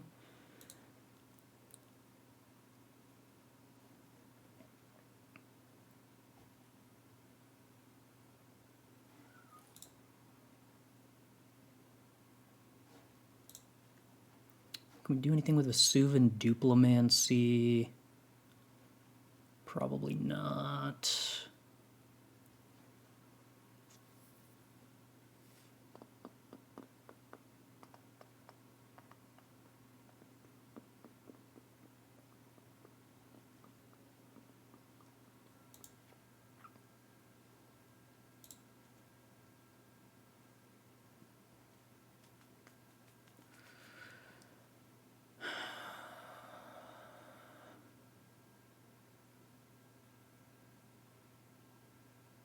Okay, I think that's the line.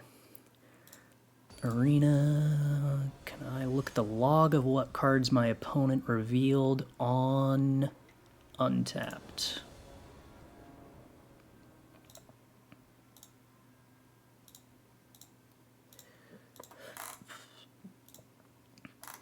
No, not until the match is over. Oh well, okay. This is pretty reasonable. We will keep it.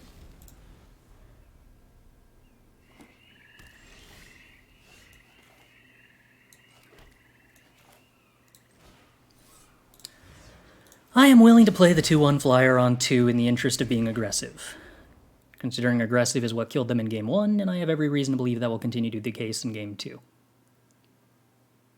And because my hand involves just curving out with flyers for the next couple of turns anyway, it feels like getting a head start on that is better. Regrettable, but...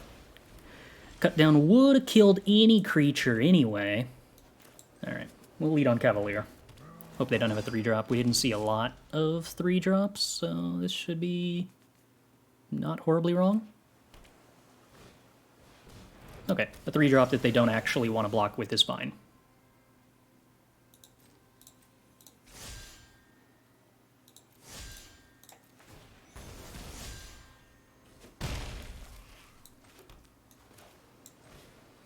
Second blue source is pretty cool for the Frostfist Strider.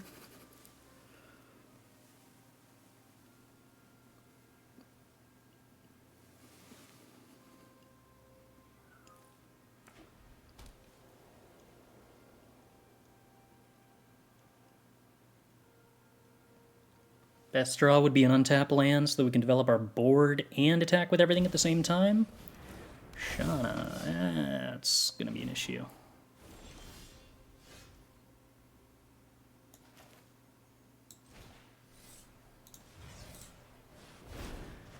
That goes away.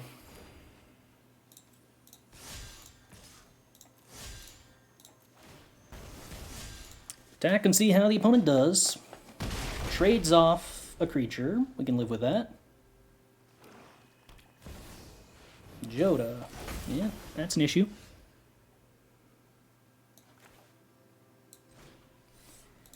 Joda, I would like you to go away. Was really hoping we could find a land there. That's a problem.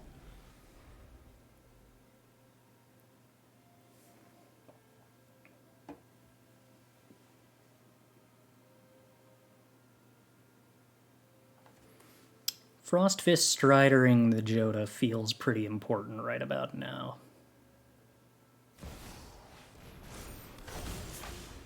That sucks. Okay, well... Still better than them having played the Shauna, thankfully.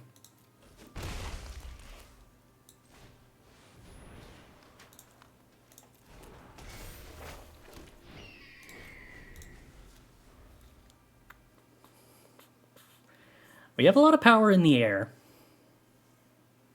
Natatiova's gone. Yeah, that gets the Elias, which gains a lot of life, which we don't love. Kind of have to hit the untap land this turn to tap down the Shauna, or we're in a lot of trouble.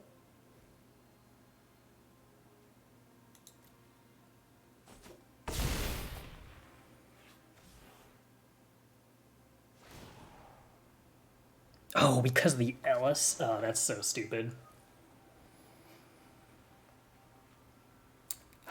Come on, deck. All we need is the 5th land. Whoa, what did you... Oh, because you attacked. Right, because they attacked! I forgot that attacking taps creatures. Okay. That's pretty good for us, specifically. People who are on my side of the table enjoy this sequence of events. There's our tap land. Love to see it. Blow that up.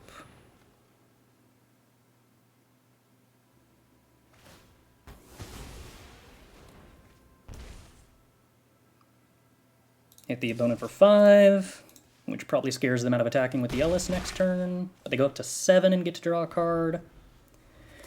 So actually we don't have lethal even with Frostfist Strider, but Frostfist Strider tapping down the Shauna is still pretty good.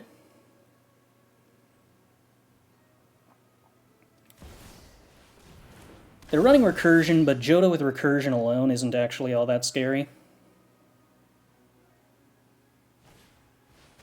Although the fact that the Recursion gains 2 life would be kind of annoying.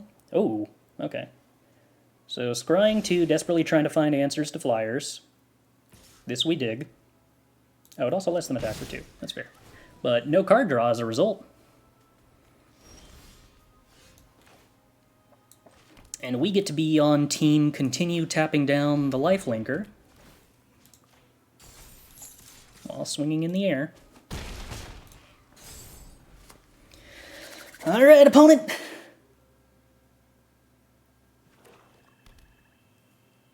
Cool, okay. What actually would have been really scary that turn isn't them getting back Joda, it would have been them getting back Tatyova and making a land drop. And then having a 3/3 flyer as a result. While also getting a bunch of life because of the Ellis. So they can still play a bunch of creatures here to gain life with the Ellis. If they gain enough life, then they get to draw a bunch of cards with Shauna.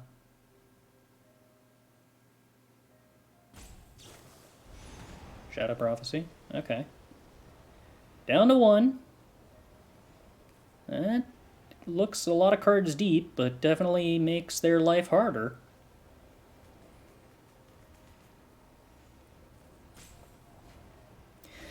So what they did have access to in their deck that absolutely would have been enough is if they just had the 1 mana black, get back Tatyova, gain 2 up to 5, play Tatyova, play the land drop.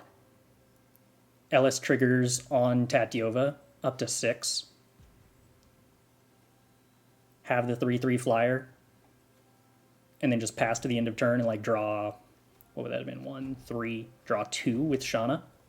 That would have been really hard to handle because I wouldn't have had enough flying power even if I top decked a removal to kill them. Deathbloom Gardener, up to 2. I have 2 lethal flyers. 2 lethal flyers is a good number of lethal flyers to have. I like this plan.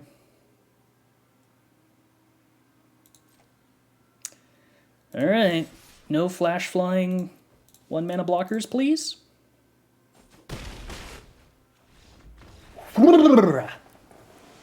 Holy. Alright, that was about as razor thin as it could have been. We top decked exactly what we needed on the last possible turns. Everything would have been way simpler if we just hit the 5th land, but we top decked successfully enough to get out of that in exactly the most stylish way possible.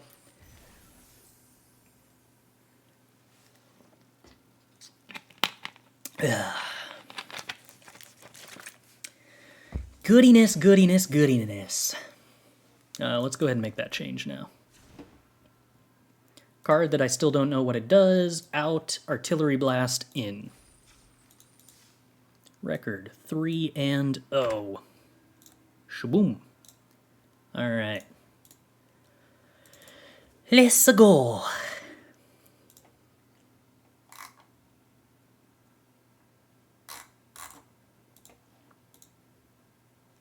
One loss and you're out. So this is the win and in or die.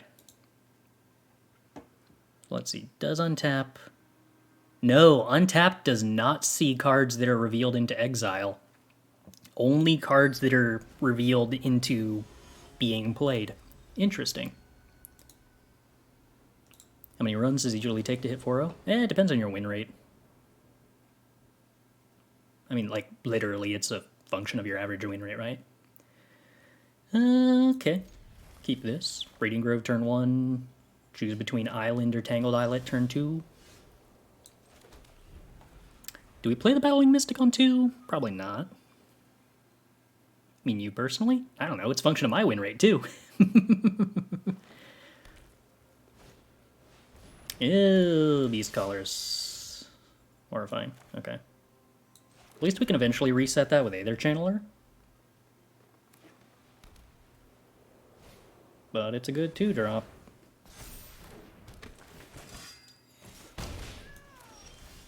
It's gonna bust me up pretty bad in the meantime. Alright, Mesa Cavalier, block Mesa Cavalier.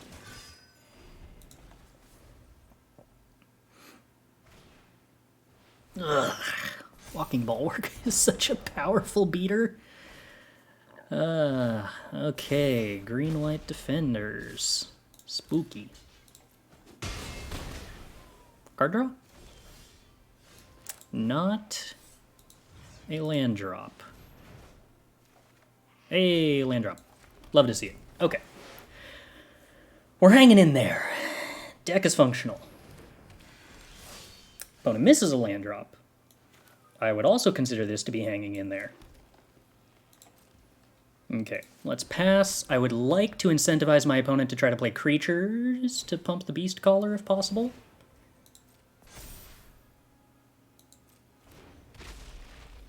I'm going to be honest, I'm kind of interested in killing the Bulwark over the Beast Caller at this point, with the Prayer of Binding.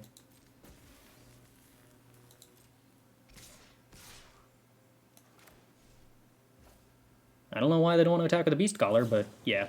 Walking Bulwark at this point is the scariest thing going.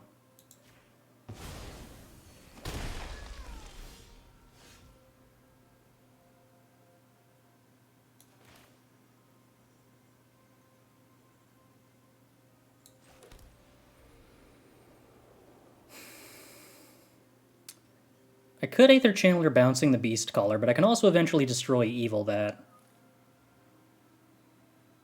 Hypothetically. I don't know whether I should be scared about what they put the counters on next, but I kind of feel like I want to draw a card here.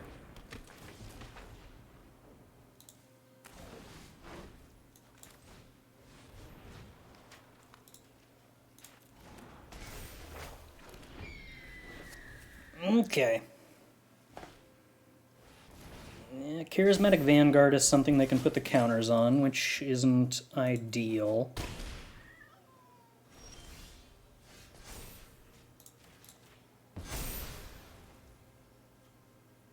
Huh. Okay, Captain's Call's interesting.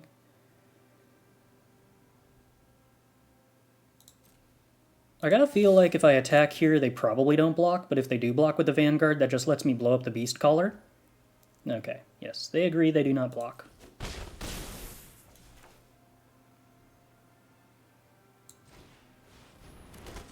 I think I Captain's Call. Then we pass. Try to incentivize them to play more creatures to pump the Beast Caller, blow up the Beast Caller in response to the trigger. And it's moderately annoying. I suppose I would have gotten punished if they had had a protection spell there.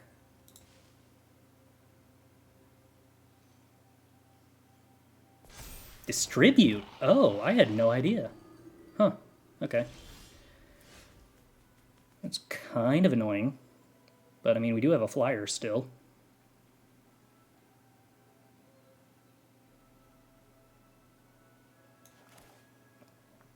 Let's make it 2 flyers. Would like to bounce your most expensive card that's the hardest for you to replay, opponent. Go to combat. Swing with flyer. I guess this stops the Aether Channeler from getting in. So it kind of makes sense that they would distribute it among the blockers.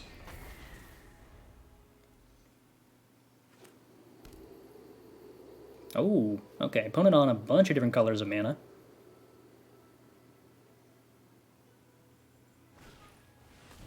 Raids' Frightful Return. They can make me discard a card. They choose not to. They get back the Quirion Beast Caller. I think it might be too slow for that. They get back the Pegasus to deal with my flyers. sort of makes sense, yeah. Okay, fair. I can see why you would do that.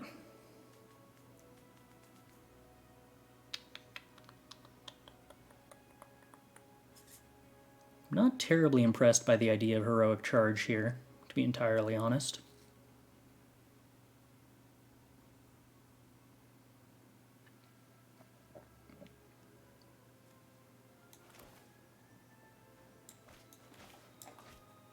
What is this? I just sacrifice a 1/1 to ignore that, for the most part? Sounds good to me. Alright, let's tap down the Death Toucher.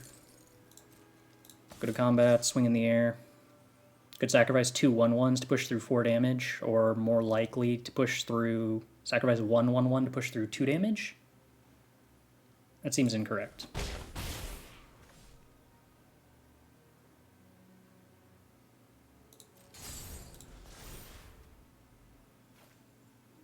I am not interested in... oh, I can't sacrifice 1/1 anyway? Yeah, okay. Not interested in sacrificing. Tap land, very good. Means they can't play both their 3-drops, but we don't know what else they have. They have a big creature. It works well with Ellis. That's what we call a problem.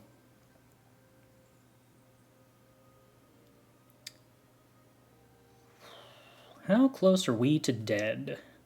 We push through 8 damage in the air. I'm going to assume they're probably dead. I don't know exactly how the math on this works out, but I trust. I believe. It is time to plunge.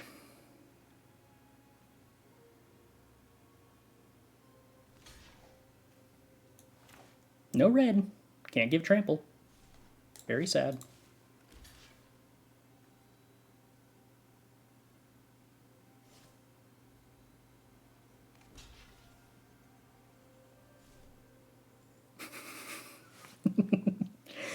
Quite the debate.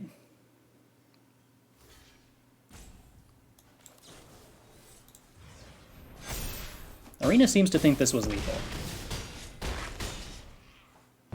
Cool. Does in fact look like it was lethal.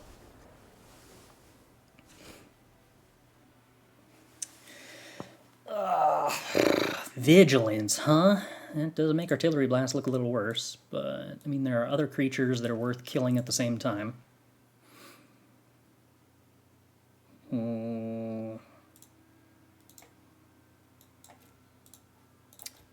I think we keep the Artillery Blasts in, if only because I like the ability to kill drawbridges.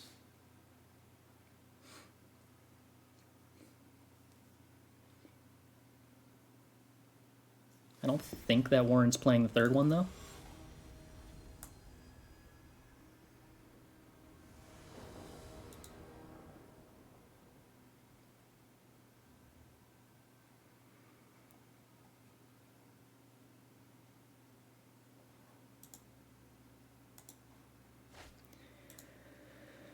Well, no 2-drop, but it's a hand of cards and mana.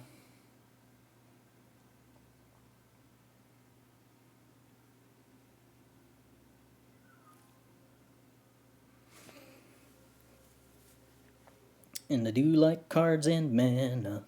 Do do do do do do do do do do do do do do do do.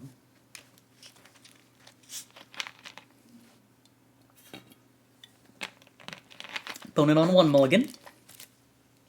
Exciting. I have to assume... I wish I'd kept track of this. I wonder how many of the mulligans we played against today, because I do think that for Limited we played against an above-average number, have been against decks playing a greedy mana base. Congrats on qualifying. Don't jinx it. No jinxing. 1 mulligan. I lost to people who mulliganed to 5 today. We can absolutely jinx this. Walking Bulwark. Okay, scary. I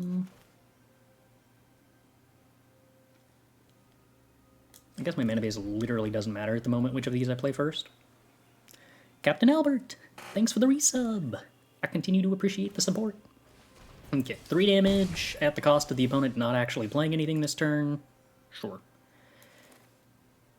We are absolutely just going to Artillery Blast that Bulwark. Do we Artillery Blast the Bulwark? Yeah, we do. If I don't... there's a risk that they just play a 3-drop instead of attacking with the Bulwark, and then I don't get to use my mana. So I think we have to just Sorcery Speed the Bulwark. Oh, hey, cool, there's a risk that they just don't have any cards. Like those land things. That's good for me. Nobody jinx it. Not allowed to jinx it. Opponent can absolutely still win here. No jinxing. Ellis, okay.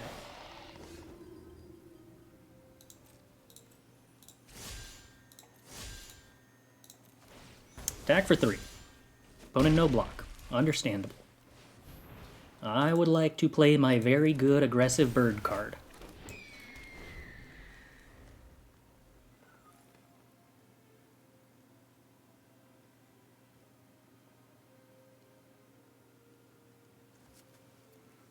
No red mana for Heroic Charge, but we have 2 more land drops before we can get there anyway, so who can say. Opponent gains 3 life.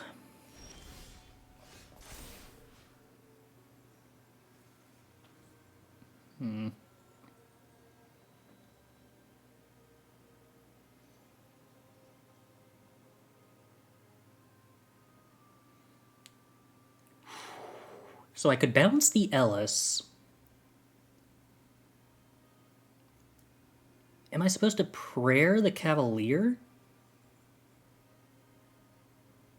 I'm probably supposed to prayer the Cavalier as the most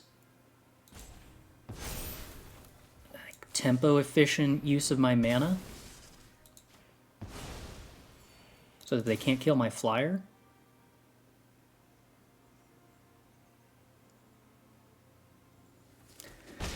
Yeah, they don't want to block because their Ellis is slightly more valuable than any of the creatures that it could trade with. They hit their 4th land. Okay.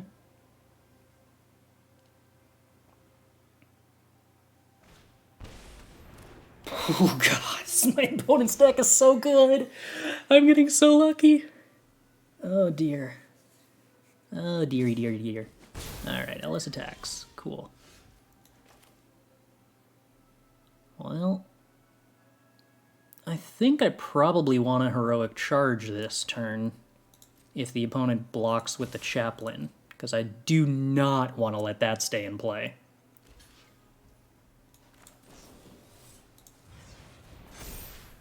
So we will elect to do a lot of damage to the opponent and get that Wingmate Chaplain off the board.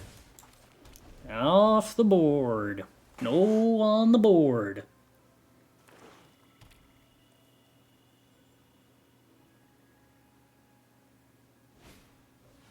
Yeah, that's why we did not let them keep the Chaplain.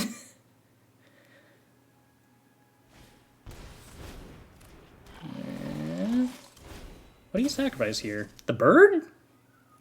Really? Okay.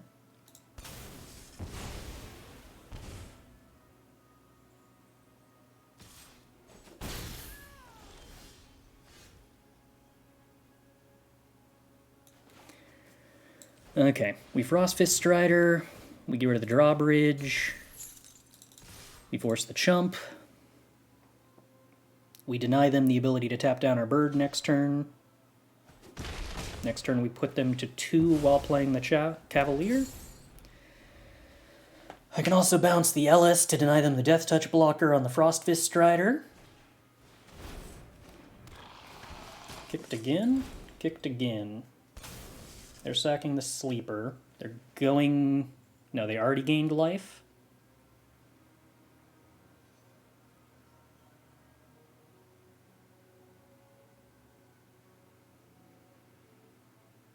If we bounce the Death Toucher, we do a lot of damage.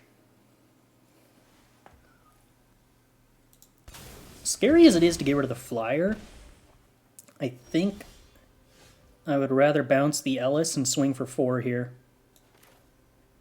And then hope that we hit the untapped land off of this so that we can play the Cavalier. Failing that, Shauna is a pretty cool Magic card.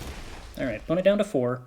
Keeping the Frostfist Strider is pretty important to me because the Clockwork Drawbridge is extremely bad at tapping it, whereas the Flyer, it's much cheaper to tap.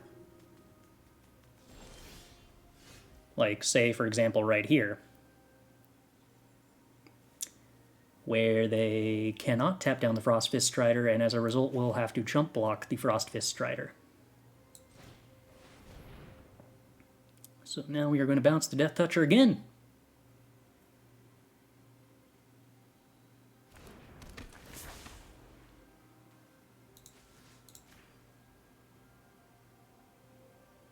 I don't see lethal here.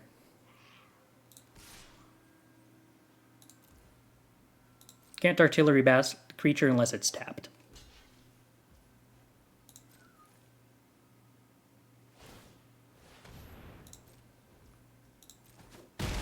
Alright. 0-3 down. 2 lethal threats in play! I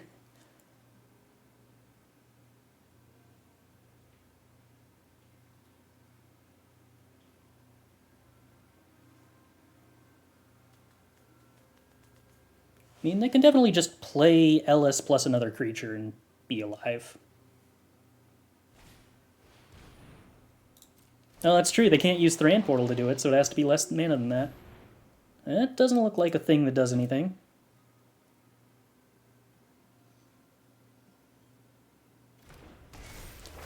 Oh no! Oh no, opponent, don't get back the 1-drop! Or do, go out in style. I mean, I applaud you.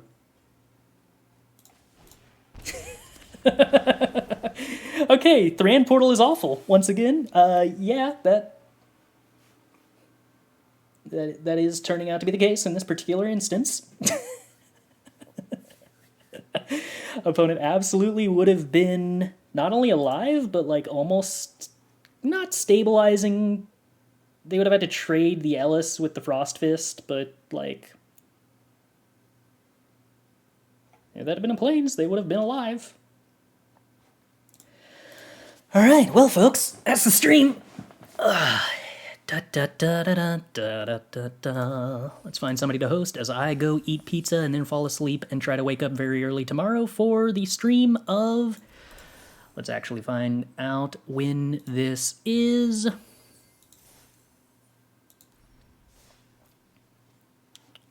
Starts in 9 hours.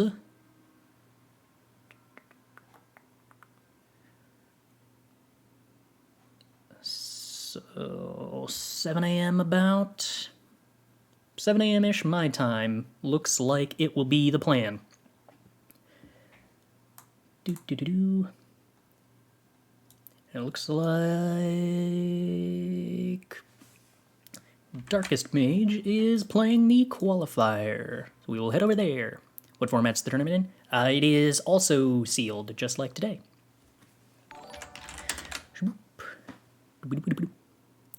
Egg rolling. Thanks for the follow. I'm glad you enjoyed the stream. Alright, have fun over in Darkest Mage's stream, everybody. I will see you all, well, or at least some of you. I'm not going to be that mean and assume that you're also going to wake up at 7 a.m., because I wouldn't wish that on anyone. But I'll see some of y'all tomorrow morning, just by virtue of odds. Take care, y'all. Thanks for hanging out and keeping me company. Boop, boop, boop, boop, boop, boop, boop, boop, boop. Boop, boop, boop, boop, boop.